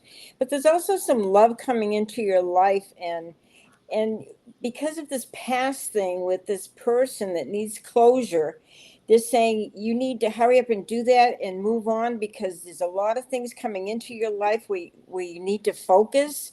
And one of them is a feeling of love, or something that's going to bring love into your life, whether it's something you do or someone that comes in.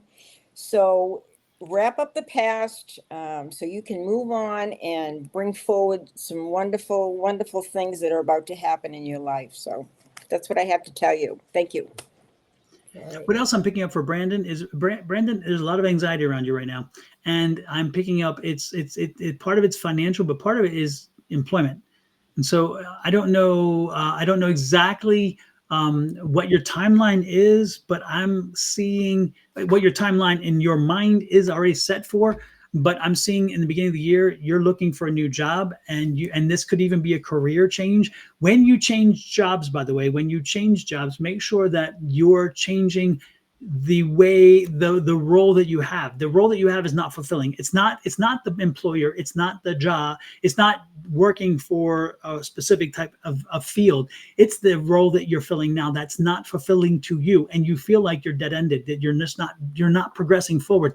So you need to shift things up. You need to shift them and make sure that wherever you're headed to, whatever that next position is, whatever the next role is, that it is something that really does bring in the various aspects of where you want to be and where you want to go.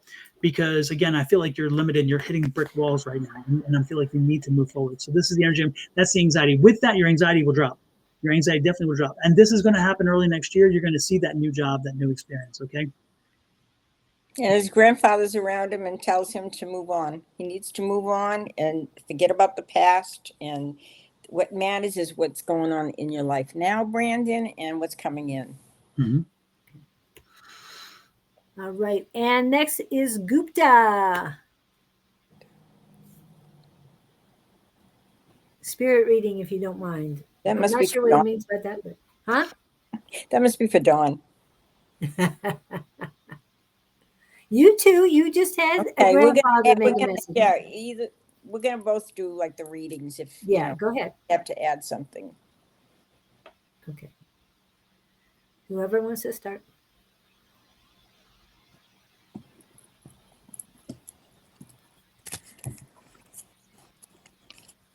Well, Gupta, you're overdoing it. You need to rest. Right now, the resting is imperative for your physical body, your mental health, your strength. And if you do it right now, you're going to see in 6 months, you're going to have abundance of energy. You're going to feel really good. And you're going to find that the universe is asking you to open your mind to some new ideas, new way of looking at life, and a new, when you look at things fresh with new ideas, all of a sudden you're going to feel a burden of all these things you've been struggling with being lifted. And I feel there's a man around you, and he feels like a very sensitive soul, and he's kind of needing your attention, or you need to consider him. But right now, get some rest. It's almost like you've worked so hard to have a nice secure foundation in your life, and now it's time to take care of you so you can really start enjoying your life and enjoying all the benefits of all the hard work you've done. And keep an open mind, and in 6 months you're about to see some big changes. I'm actually going to do a mediumship read for Gupta because I'm picking up energy. This is an older woman, as I told you. I get cold, and so as soon as Gupta's name popped up, I started getting chilly and trying to figure this out. And then it got colder and colder, and right now I'm actually very cold. Gupta, if you could work with me on this one and respond as quickly as you can, please, because again, it takes time with the delay in the responses, and we don't want to put people to sleep. But Gupta, if you could tell me, I'm picking up a grandmother, great grandmother energy, and this seems to be on your mother's side. Does this resonate with you? Can you own that your grandmother or great grandmother on your mother's side has passed? The question he had, living man or in spirit, that was for you, Susan.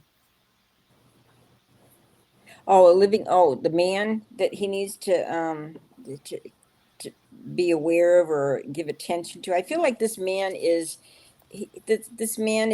living somebody that is requiring attention. I don't know if it's a son or something, or just somebody that needs maybe little attention, needs little care right now, and just be aware of this person. And the yes is for you. I'm sorry. The yes is for you, Don. Okay, Gupta, I'm picking up it's more of a grandmother and not a great grandmother. Would it be the grandmother? Say yes, grandmother, or no, great grandmother, if you could. Because again, I'm picking up grandmother energy to try to be more specific for you. And so I'm going to go further though. This woman shows me that she is short, and that she loves her bangles. She loves her bangles, and she told me very clearly they're bangles. They're not bracelets. They're bangles. They're very thin, and there are many of them. So she wore bangles, and she's showing me the bangles. She's also talking, and also she loved to get her nails done, but it seems like that she was very cognizant of her look. Grandmother. Okay, yes. She was very cognizant of when she left the house, she had to be put together. So this is a woman who had to have, she's like, when I leave the house, I am representing my family. This is how she comes across. Okay, so she made sure that she was done up, and the nails were important to her in that energy, in that way. Okay, and so yes, the bangles, yes, of course. And so she's and it's funny because she has a loving. She's not only loving and warm, but she's also very jolly. She was a very happy woman. So when you would visit with her, you didn't just feel loved. You felt lightened, okay, because I'm feeling this energy of lightenment, okay. She's like, and she gave good hugs. She was good at hugging. She loved to hug. She was a hugger. She was definitely a hugger, but she was a feeder because she loved to feed. She loved to feed people. So she was very proud of her cooking, but but hugging was her thing. Does this resonate? Again, yes, the nails, of course. Yeah, because she showed me. It's like she's like this. She's like very proud of her nails, and so and that's I guess why the yes, jolly, of course, yes. And so anyway, she came forward, okay, just to let you know that you are enough. You often, this is your message, okay? I gave you evidential. Now we're going on, so I'll be clear about how we're doing it so other people will know how it works. We're going to the message at this point because you are enough. She's like, don't question that you're not enough. There's times where you're just going through this, oh, I don't know. And, and nobody's going to whatever. And you're enough. You're more than enough. You are wonderful. You are lovely. Don't be somebody else. When you shine, people see that shine, they will love that shine. So she wants you to be authentic, be real, don't be somebody else, and more importantly, know you're loved and cherished. And when she's there with you, don't be surprised if you hear her bangles bangling, because that's why I don't know how you would say it, but they're jingling or whatever. Don't be surprised when you hear that she's there. That's how she lets you know she's there, because you hear that kind of jingle sound and you're like, oh, so know that. And then don't be surprised if you feel her hugs, because she gave you a specific kind of hug. The way she hugged is not like everybody else. She's telling me my hugs are different. She loved her hugs. So know that it's different. When you feel that energy of what that hug felt like, that's when she's there. She lets you know she's there, and she's there often. She's never too far away. If you need her, when you're worried, when you're stressed, she's there. Just open your mind and heart to it, and you'll know it, okay? I feel it's a grandmother too, but is his ex-wife, is alive? No, Don's talking about your grandmother. Yeah. And you're so right on with all of those, and is just, we know he's on fire with his mediumship, so I appreciate that.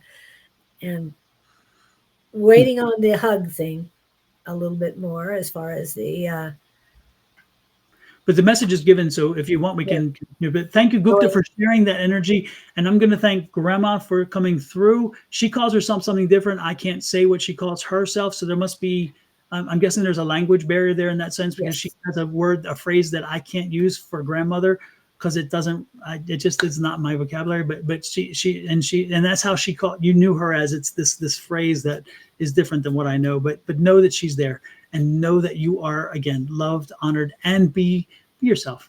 Just be yourself. Okay. And Gupta is in India. So. Oh, actually in India? Yeah. Oh, that's amazing. Wonderful. I want to go. I've never been, and I really want to go. Okay. Thank you for sharing with the energy with us. We do appreciate it. Zach, are you still here? Because you were one of the first one who wanted a reading. Are you still here? Please let me know. I'm going to go on to the ones who answered my call. So we're going to keep going on that. This is Viggy Gowden. Okay. Or Gundan. I don't know how to pronounce it, so I hope I'm not killing it. And then I got both thank you, Don and Susan, from Brandon and from Gupta. Yeah, thank you. You are most welcome. Most welcome. Okay, Viggy, is this Viggy? I feel like they're going through a very difficult time right now, dealing with some heartbreak and having you set some boundaries and taking care of yourself. However, I want you to be aware that when spring comes, you have a lot of creative gifts that are ready to be exposed, or ready to be used, or ready to be worked with. So right now, they're saying that there's some boundaries you need to set, and those are with two men, and you need to kind of keep them at bay right now, because you need some time to heal. You haven't quite got over some heartbreak, and this is going to take you a few months, but know that it's going to be a new life next year. New ideas are going to come to you, new creative skills, and that's what you need to be focusing on, you right now, and taking care of yourself. Okay, thank you. Viggy, while that was coming through, I felt that energy. I just feel like you are in again, just a not so positive place. And when Susan was coming, it was like right here. Oh my gosh, I know it's just, I totally, yeah. This too will pass. This too will pass. Know that this too will pass. This is not everlasting. This is just a fleeting moment. Mark your time with other experiences and realize that there's periods where we have highs and periods of lows. Without the lows, we can't experience the highs. Without the highs, we can't experience the lows. And so know that this will pass. I think you're right, Dawn. I feel like Vicky needs to spend time by themselves right now, find themselves, find out what you're going to do, because you have so many gifts that you need to explore and you need to develop, and, see this new year. It's about you and taking care of you. Yeah, I'm also picking up, Vicky, for you, though, that this is making whatever you're going through, again, it's very heavy, but I'm getting again, heartburn energy, so it's like it's here. So you're actually physically feeling the impact of this. So you're not just dealing with it, but your body is feeling it. And you need to be careful. Be careful to not let this deplete your energy levels and deplete your minerals and things that you're going to exhaust yourself with. This is a time where you must most importantly pay attention to your health, because your psychological health is impacting your physical health at this point. And it is wearing on you to a point where you're going to be having some issues. And I'm getting heartburn already. I'm getting times you don't want to eat. You're not even wanting to eat. And you're just too consumed with the energy of the frustrations that you're going through and stuff. So don't avoid the food. You got to do the food. You got to keep eating. You got to keep the nourishment. You got to be eating properly, by the way. We're not doing binge snacking, because we're worried is not healthy. Okay. You have to nourish the body. A nourished and healthy body will provide a nourished and healthy spirit. And if the body is not well enough, it cannot function completely. We have, when we're done with this, we'll be doing water, and throughout you'll see us drinking. We have to, because spirit energy zaps our liquids, and so we always have to maintain ourselves too. We totally understand how energies and worries and those things can take it from you. So if you don't understand already, you need to be cognizant of that. Be careful, my dear, please. Make sure that you are hydrating. Make sure that you are eating properly. And as your body is well, your spirit eventually will be there. This is a fleeting moment. Okay. Yeah. And so it's imperative for these next 3 months to focus on you and just kind of chill, take care of yourself. And then in about 4 months, you'll be back to your old self and doing some creative stuff, and it'll be good. Okay. I'm going to plug it again. Chapter 19 for self-care. Chapter 19. Yeah. And it's so important to us that we gave an entire chapter to it, because when you're doing mediumship, it really does require additional care to you, because mediums give so much that we tend to forget sometimes this vessel has to be maintained. Yeah. And this is chapter 13 that you want. That is affirmations and the body's healing response. Okay. Chapter 13. That's my other book, by the way. If you're coming in late, the Ultimate Power Within is my first book about affirmations. And this is both of their books. Yeah, the newest book. Available on Amazon. Available on Amazon. Right now. Yep. Yes. Along with some others. Susan's book. Hint, hint, hint. Yes. And I would put Susan, them up where's there. your book? Show us. So, I gave you the clue there. Along with Susan's book. yeah, and she has a lot of things in here. There's a lot of things to help you in all your ways. But I just know the ones about the body for the medium, the mediums, a guidebook, and the affirmation book, because I go to those. And when I saw self-care, it's like, oh, it was a nice it's so important.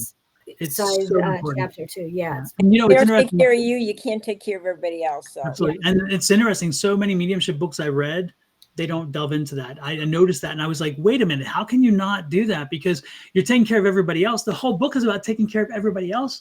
Yeah, and you forget to mention how we need to take care of ourselves. Also, folks, if you go to Amazon and put in Susan Grayson's, type in her name, and the books will pop up. Or if you put my name, Donald Rumer, Rumer-Rivera, that's River with an A at the end. it'll show all of my books as well. And so you don't even have to go to know the title of the book. We'd love you to do it, but because it's easy, it's the mediums. We're going mediumship, so medium, the mediums. But if you don't remember that, try to remember Susan's name or my name, and by searching the names, you will find not only that book but the other books as well. And guess what? These are amazing Christmas gifts, amazing birthday gifts, and also just amazing reads for yourself. So. Yes, I plugged again, Julie. I'm terrible at plugging. Hey, no. I pulled these up because when you said self-care, it's like, duh. Okay. Yeah, and Don't forget the little subscribe button. Yes, please. Yeah. Yes. Okay. I do want next I've got a Judy Raw. If you're in, I don't know if we're going to take anybody else because there is at least 5 minutes we have to dedicate to something else. I know it's another book, but anyway, it's a totally different. Anyway, let's see. So if Judy is not here, we'll take Brittany Kemper. Before we do, can I just drop one thing? And that is Mary. Mary, if you have a sister or mother who is named Mary, who is on the other side, she's coming through. Please let us know. But go on to Kemper while we wait. And if somebody has it, again, it's a sister or mother, not grandmothers, not uncles, not aunts, not cousins, sister or mother only. Mary coming through. Let us know. Continue with Kemper. Sorry. Okay. Actually, Judy is here. She said yes, she's here. So Judy is here. What can you tell me about the negative energy that was done to me and how can I clear it? Well, one, don't accept it. I'm sorry. Yes. No, that's the very first thing. Yeah. Julie is right. Don't accept it. You know, you are a powerful being. You have all the help from the other side, your angels. You are a perfect being of light. Don't ever think that somebody's more powerful than you, than they can do these things to you. They can't. You can block them. You know, you put out the light and the love, and it will take care of that negative energy. So nobody can control you unless you let them. If you give them more power, that's a bad thing. Absolutely. You are more powerful than they are because this is your body, this is you, and don't let them do that to you. Don't let them even think it. Yep. And then one way to do it is have that relationship. No matter if you're a medium or anybody in the metaphysical community, have that relationship with your spirit team. And that is the key to these things. When you have that relationship with your spirit team, they protect you. I have 8 protecting spirits that are around me all the time. I never feel empowered without them because they are there and they do that for me. They're like they're my antennas, but they're also my protectors, and they're wonderful, and they're on the other side and they watch over me in that sense. I will offer a suggestion. Go to Sonoran Mystic Tarot, the YouTube channel, which is my channel, and once you're there, type in meditation. And if you go there, I have 3 meditations. One meditation is for you to meet your spirit guides. A second meditation is to meet your gatekeeper. And the third one is to meet the loved ones who've crossed over. So if you don't have a medium in your town, or you don't have access to one, or you don't have the resources to make one connect with you, then go and do those meditations. They are guided meditations. They're a half hour each.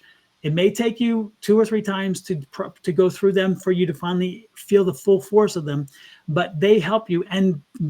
But call out to your gatekeeper. We talked about the gatekeeper. Call your gatekeeper and say, no negative energies.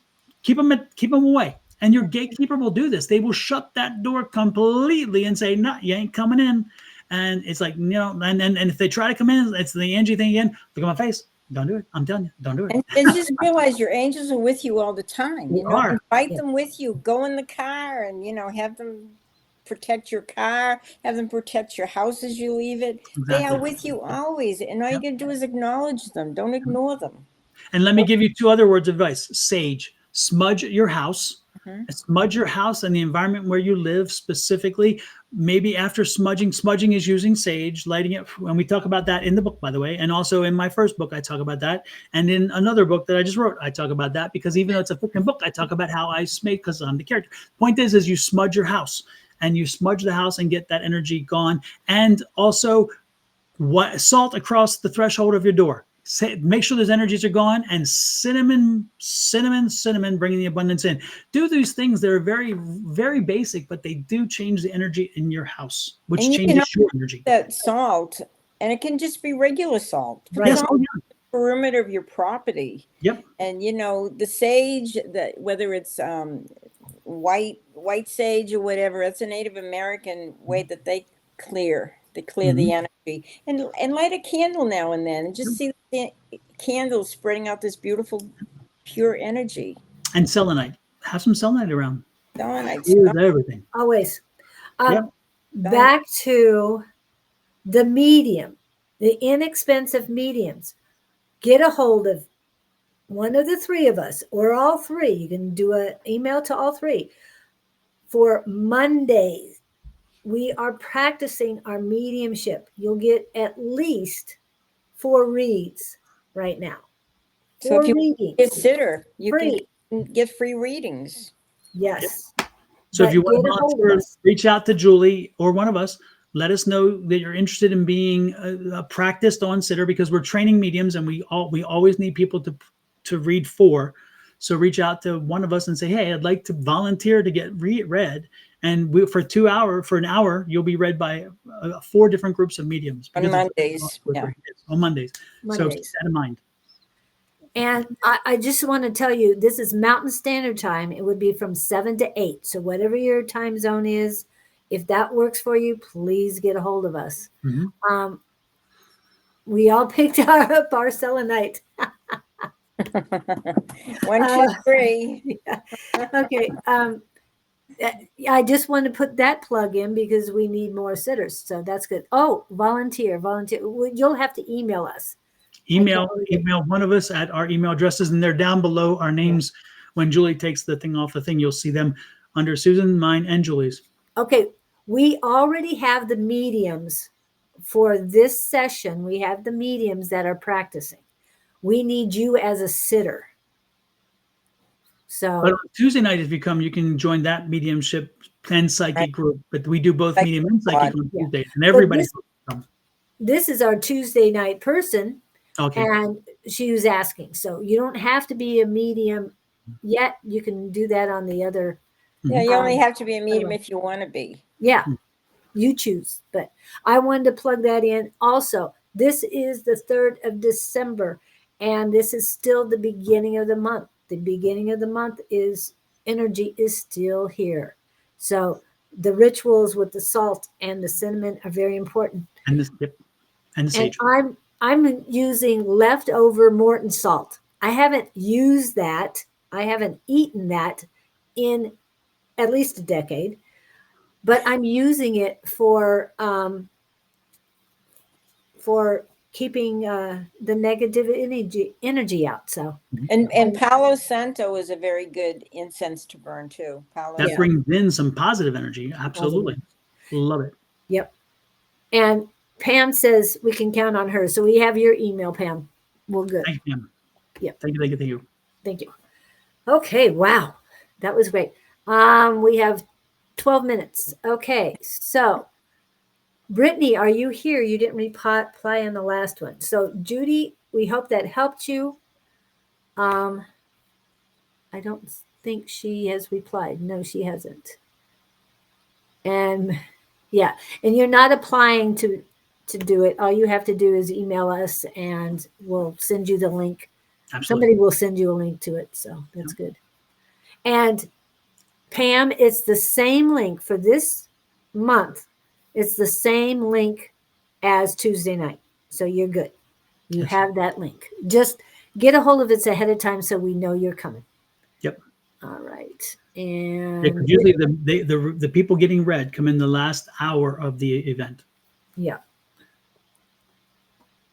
Okay. Yes, ma'am. Brittany is here. So here we go. Last read of the day, because we have other things. If you feel anyone for me, I'd love a reading, please.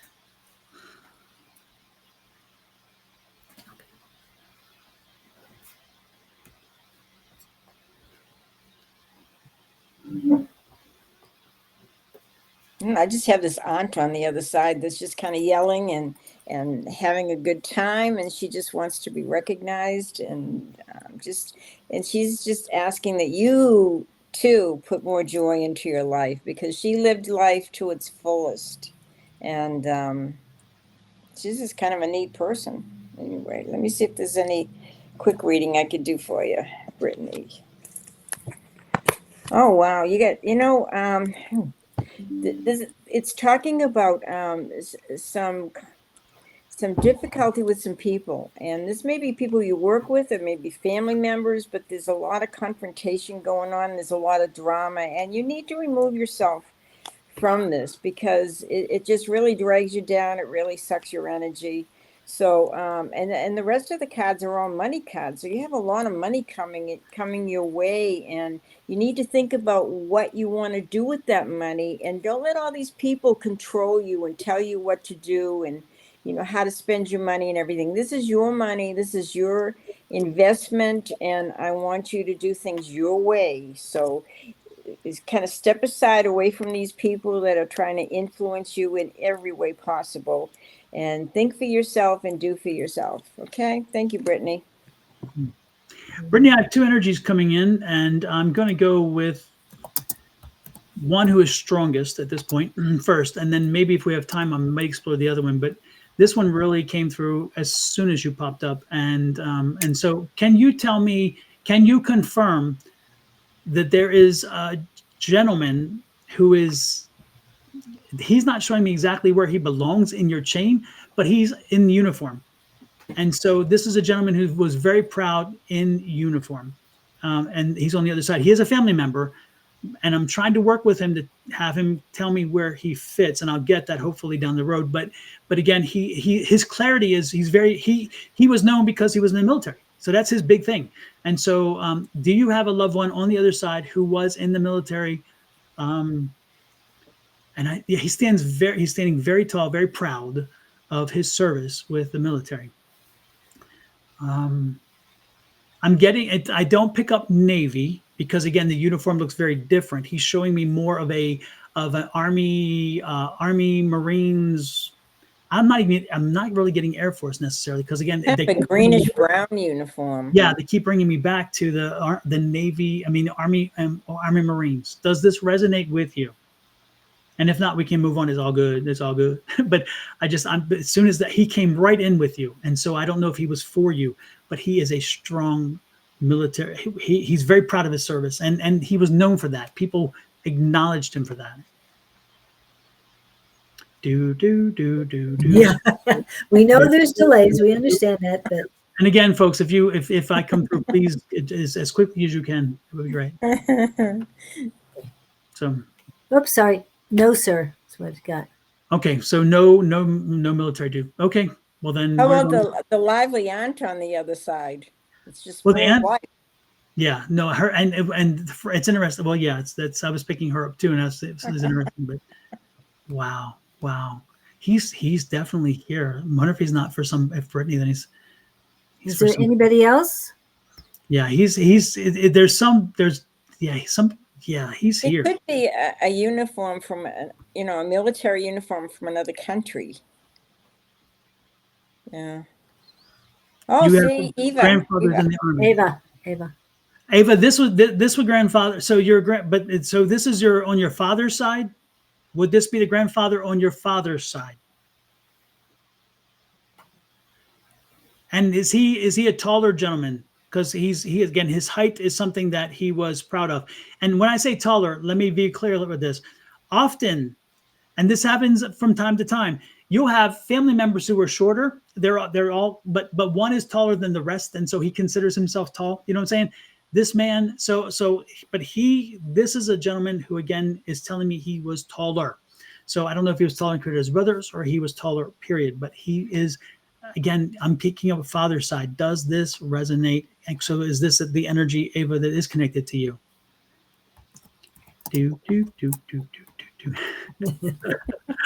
That's why mediumship can be a bit of a pain in gallery setting because of this. But it's. I feel like the uniform is a heavy material. It's not a light material. It's like almost like a wool or something. No, that's what it used to be in the. Yeah. Second World War. Heavy wool. Yeah. Now, is this Eva in Sweden? Oops, sorry. 2 tall men, my father-in-law and my mom's father.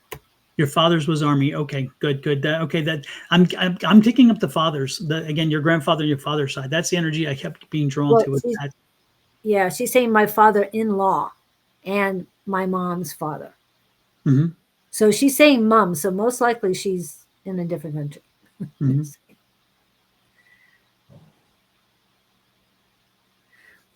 And Okay. Robin, if you're ever available on a Monday night, please let us know. Sorry, we're waiting. So your father on your grandfather on your father's side was not in the military? Because I'm seriously, he keeps showing me that line, the line that it's the father's side. Yes, it's Sweden, Ava. Yeah, okay, good. Okay. Yeah. Hmm. Yeah, because I feel like the uniform was like from Sweden, Yeah. not from here. It was a heavy wool uniform. Yeah. Anyway, the energy I was picking again, he keeps coming back. He's like, no, I'm on the father's side. I'm on the father's side. He keeps coming. He's like hammering it to me. Like, I'm like, are you dense? You don't get it? I'm on the father's side. My name's not Lisa. Yeah, so I'm guessing this probably isn't for Ava then, because if it's not on her father's side, no, this is not your energy, because he's very clear about that, and he will not relent, and therefore this may Yeah, not. I feel like this was like in Sweden. He's in the army. in Well, Sweden. actually, but you're saying that, but Ava's saying no, it's not hers. So, shoot. Hold on a minute. Sometimes we don't recall it right away. We get the psychic amnesia, and then a few weeks later we think, "Oh yeah." So my dad's father was Army. So that's a different person. That's Joe, right? Joe Megan. Yeah. Yes, and Joe Megan was again. This gentleman was tall. He was very proud of his service, and he shows me in dress greens. Again, the energy. Julie and I mean Susan and I are picking up the heavy energy. It's a dress greens he's wearing, and I can see him standing at attention. So he's very proud of his service. And when he got out of the service was because he's showing me his hands now, and they are rough and calloused. So he worked with his hands. This is a gentleman who, after the service, and even in the service, he worked with his hands. But after the service, he worked with his hands, and he's very proud of a working man. That's what he want. He was comfortable with that. He was a man. This man was my dad's father was absolutely, but again, he was very proud of being a man who worked with his hands, and so he's showing me. He's also showing me the wedding ring. So he was he loved being a father, because when they do that, he was married. He loved the woman he was married to, but he loved being a dad, and so he was a good dad. And you may want to speak to your dad about that one and find out if that's confident. But I do believe what he's telling me. He felt he was a good dad. He provided for his family. Your father was not the only of the children. Your father had other children as well, right? Because he's showing me he had a family, not just the child. He had family. Can you confirm that he had additional children? Also, and he's showing me a rural setting. So I'm getting the energy that they were in a rural environment, not a city dweller. Can you confirm that as well? And when you confirm, say yes, blank, blank, blank, and no, blank, blank. Don't just say yes or no, because I asked 10 trillion questions and I know I shouldn't as I'm working through this to get confirmation. And we're getting both Joe and Megan and Ava, Joe, Megan, and Ava so far. They're both saying yes. But Ava said her grandfather isn't on her father's side. But yeah, I know. But then she comes up with this, and I'm not sure what this means exactly. Yes, my son's grandfather. So he is right. I don't know what you mean by your son's grandfather. Did he have horses? Like some land with some horses on it? Because your father-in-law is your son's grandfather, and it's not your father-in-law. We're all throwing questions or what? Yeah, sorry. I wanted to. Well, the most important thing, Joe, is when he comes through, he's coming through his message to you, okay? His message to you that I'm receiving is, Joe, you have children, okay? You, Joe, have children. And he is inviting you to make sure this holiday season that you connect and spend more emotional time with them. You don't have to be in their physical presence, but he really does want you to focus on spending time emotionally communicating, reaching out, connecting with your children. He's saying, you know what, build that relationship, build those bonds, because family is everything. In his world, family was everything. And he wants to make sure that sometimes when we have tensions in a family, when we have issues in the family, they seem very big at the moment, but he's like, family is everything. So for the holiday season, he's asking you to reach out to your children, to have that emotional connection with them so they know they are loved, as he made sure his children knew he loved them. And he was a stern man, by the way. This man he made it very clear, I love my kids, but I was a stern man. So he did not spare the rod. He was one of those gentlemen who did not spare the rod, and he definitely didn't spoil his children, but his children served him well, and he's proud of his kids, and he's proud of you as well. So know that he loves family, and he wants you to embrace that concept and make sure that you are reaching out to yours this holiday season. Okay. But I'm also saying some land with 2 workhorses on it. Who had the 2 workhorses? Yeah. Yeah. And I understand I think you're getting the same one, but Ava, it's not your mother's father. Okay. It's specifically father's father. It's father. This was father's father. That's why I'm going. And Joe seemed to have all the other aspects that seem to make sense. Yeah. So it's close, Ava, but not your grandfather at this time. Yes. So maybe next time you can partake everything you say. Well, I'm glad you can take it. Unfortunately, he cannot connect. Well, and again, this is why platform and gallery mediumship is really so important, because sometimes the message comes through for one, but it can be for the other as well. So take that message as well. Use that message, because you were meant to be here to hear this. You may not be here all the time. So you were meant on this day at this moment to be here. I still see these 2 workhorses. It's like when this man was out of the military, then he had some land. And remember, whatever resonates with you, yes, grab a hold of it. It's for you. Yep. Definitely. Well, I'm going to ask the spirit to step back, and I'm going to thank you guys for sharing your energies with us. Thank you. Thank you, everybody. Yeah. Thank you. Wow. That's a great way to end it. However, it's not ending. And I didn't upload all the music. However, I did upload 2 things. Let me go back to, there's one other item we have to talk about today. And the reason why is at December 3rd, I know this is December 3rd, but when the time changed, or when it became December 3rd in the middle of the ocean, Ocean. Greenwich Mean Time. Greenwich Mean Time. Thank you. Something else happened, and that is a new book. Mine is on its way. I will get mine on its way too. This is still a proof, because I don't even have a copy of my final book. But as you can see, this is the book, A Silence Too Loud.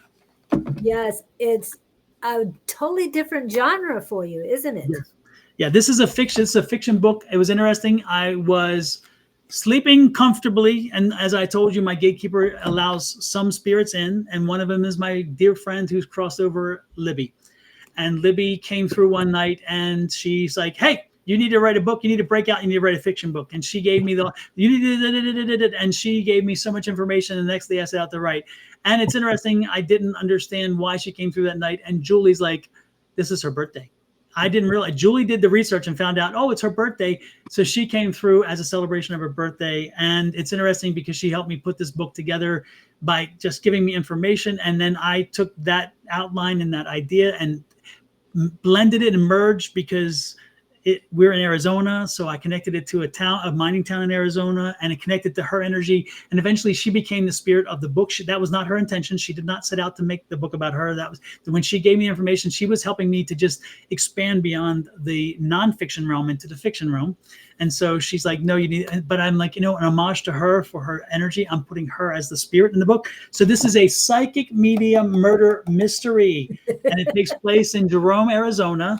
And it spans out into Cottonwood and Sedona, which are two neighboring towns. And Sedona in Arizona is an amazingly metaphysical community. And so if you've ever been or experienced it, you'll understand why it's in the book. And so it's a situation where she was murdered. And then when she was murdered, I'm coming in to help her to figure out who murdered her, to bring justice to that individual, and to reunite her with the locket that you see on the cover, because once I reunite her with the locket, then she can then cross over in peace. And so this is the thing. And a silence too loud, because a silence too loud is how we as mediums hear it. You don't hear it, but we do. And it's silence to everybody else. But when we get the messages, it is loud as can be.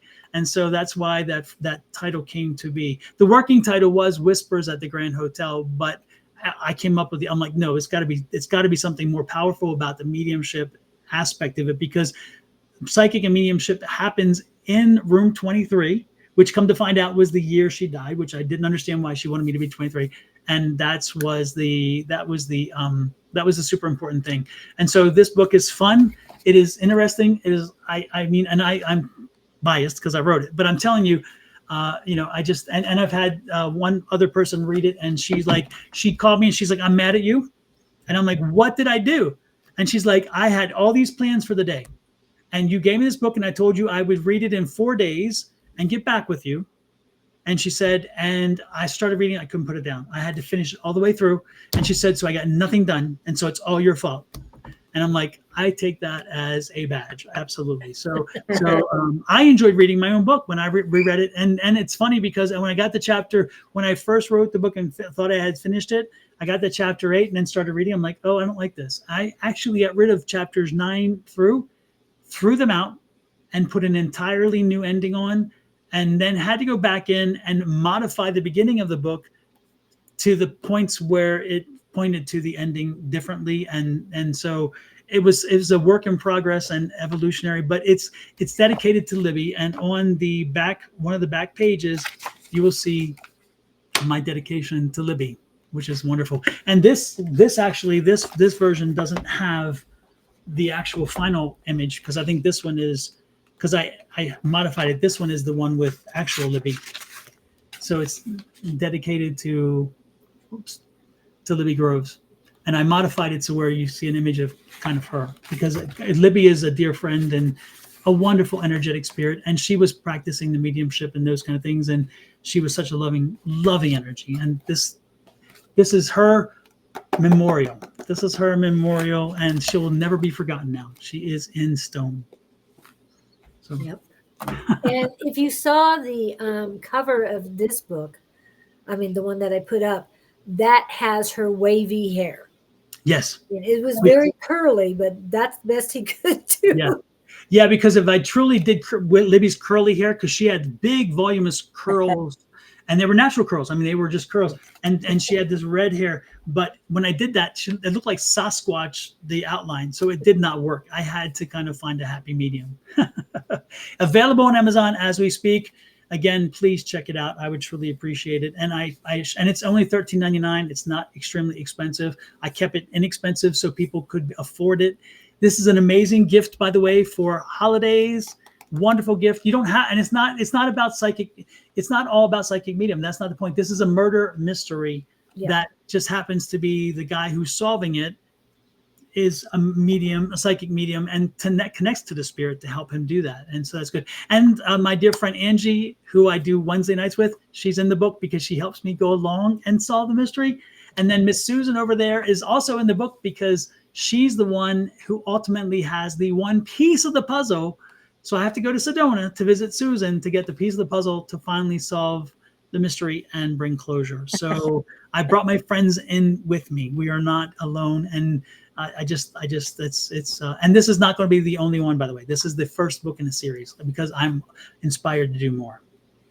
And Sherry Burris says that I will have to pick it up, Don, and tell my paranormal team and other teams about it. Maybe have to try and get an investigation set up in room 23. Well, our community is planning on Yes. going up there. So Yes. Sherry, Take love to coordinate that with you. And that building, the Jerome Grand Hotel, is one of the most metaphysically active buildings, paranormal activity buildings in the entire state of Arizona. It is known for that. That is its key, is that it was a hospital at one point and has lots of energy. And we actually talked to a lady last night who went there, and she felt very uncomfortable. She had to leave. Yeah, and she stays at a place next door. I guess it's a doctor's house. Surgeon's house. Surgeon's house. Okay. Yeah. But she went into the hotel and she was like, not comfortable.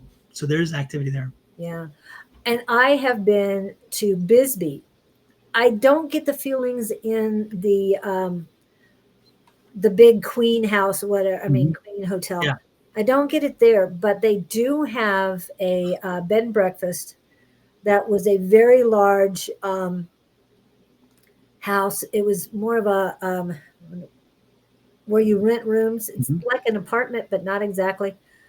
I think it was more of the company, the higher ups who didn't have homes stayed at, and a lot of things happened in there. I had to go through each. This was before I did this stuff, guys. I went through each room before I found the right room that I could handle sleeping in.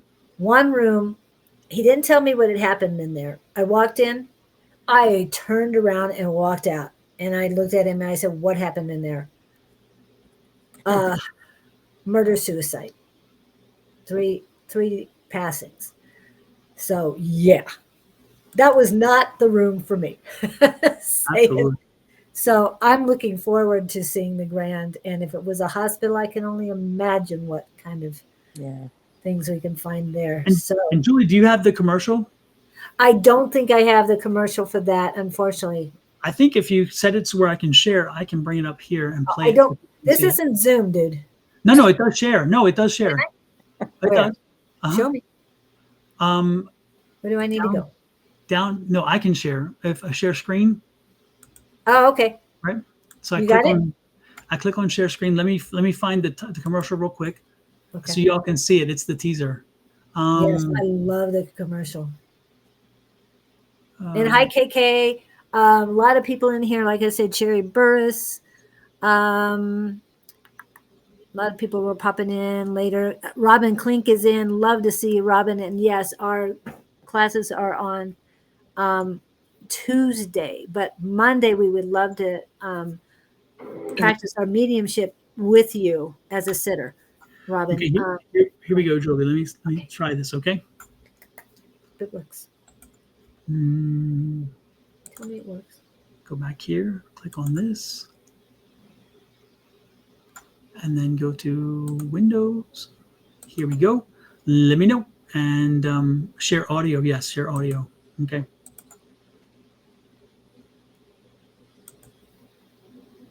Wow, we've got a fourth. Okay, let me see if this works. Hold on. Oh, it's not letting me start it though.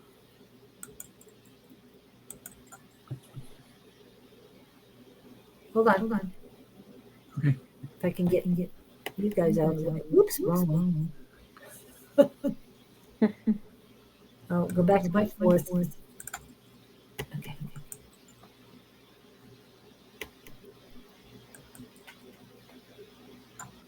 No luck?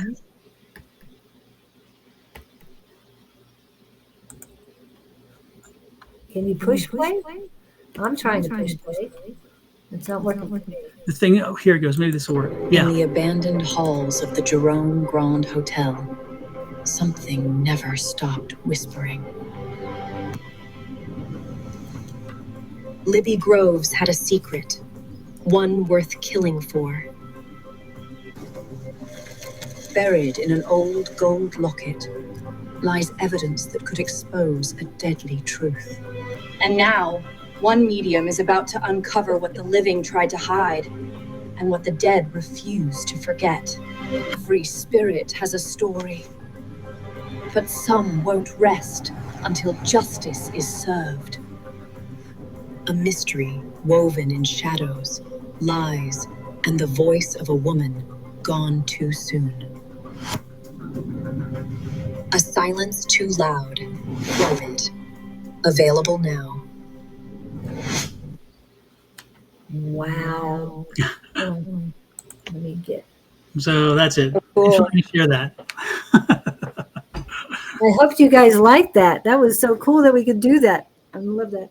I would love to be a sitter. Okay, Sherry would love to be a sitter for Medium. Sherry Burris, we have her email as Oh, well. super. Okay. And Robin. And who was the other one? Pam. Pam, yes. Yeah, Pam Shore. I'm writing it down. Yeah. Well, super, folks. I appreciate again, it was a labor of love and it was great. So it's a different, very different voice in that book because, again, it's fiction. So I had to find different ways of speaking. And it takes nothing away from my book with Susan because our book is definitely a labor of love as well, but in a different way because we want to help you understand what mediumship is. And again, the book in English and in Spanish. So there's no limitation in language, which is great. And it's available on Amazon as we speak. And again, if you search under the book's names, you'll find it. Or if you search under Susan Grayson's name, you'll find it there.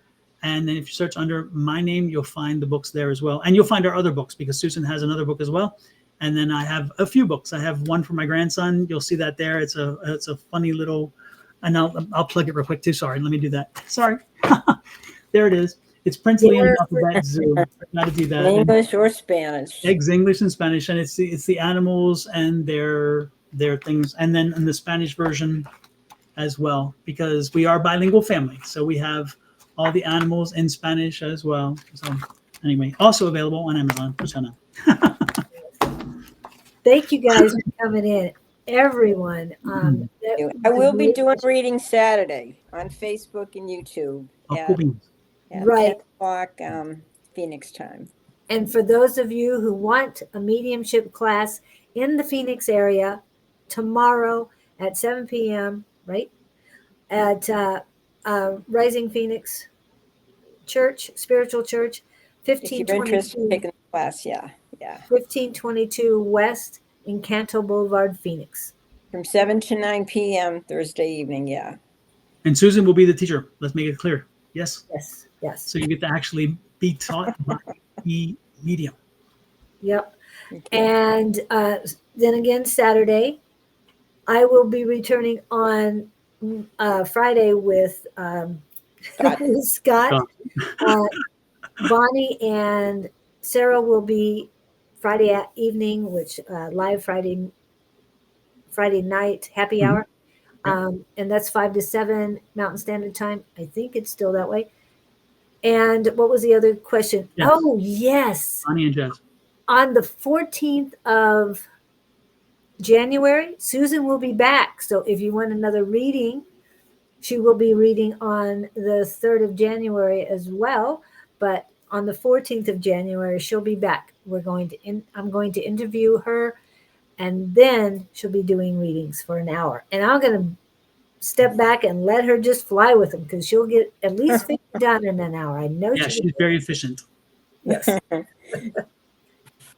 All right. Thank you guys so much. Thank you for having us, Julie. Thanks, Julie. Appreciate it very much. We do. Thank you guys. Great. Yes.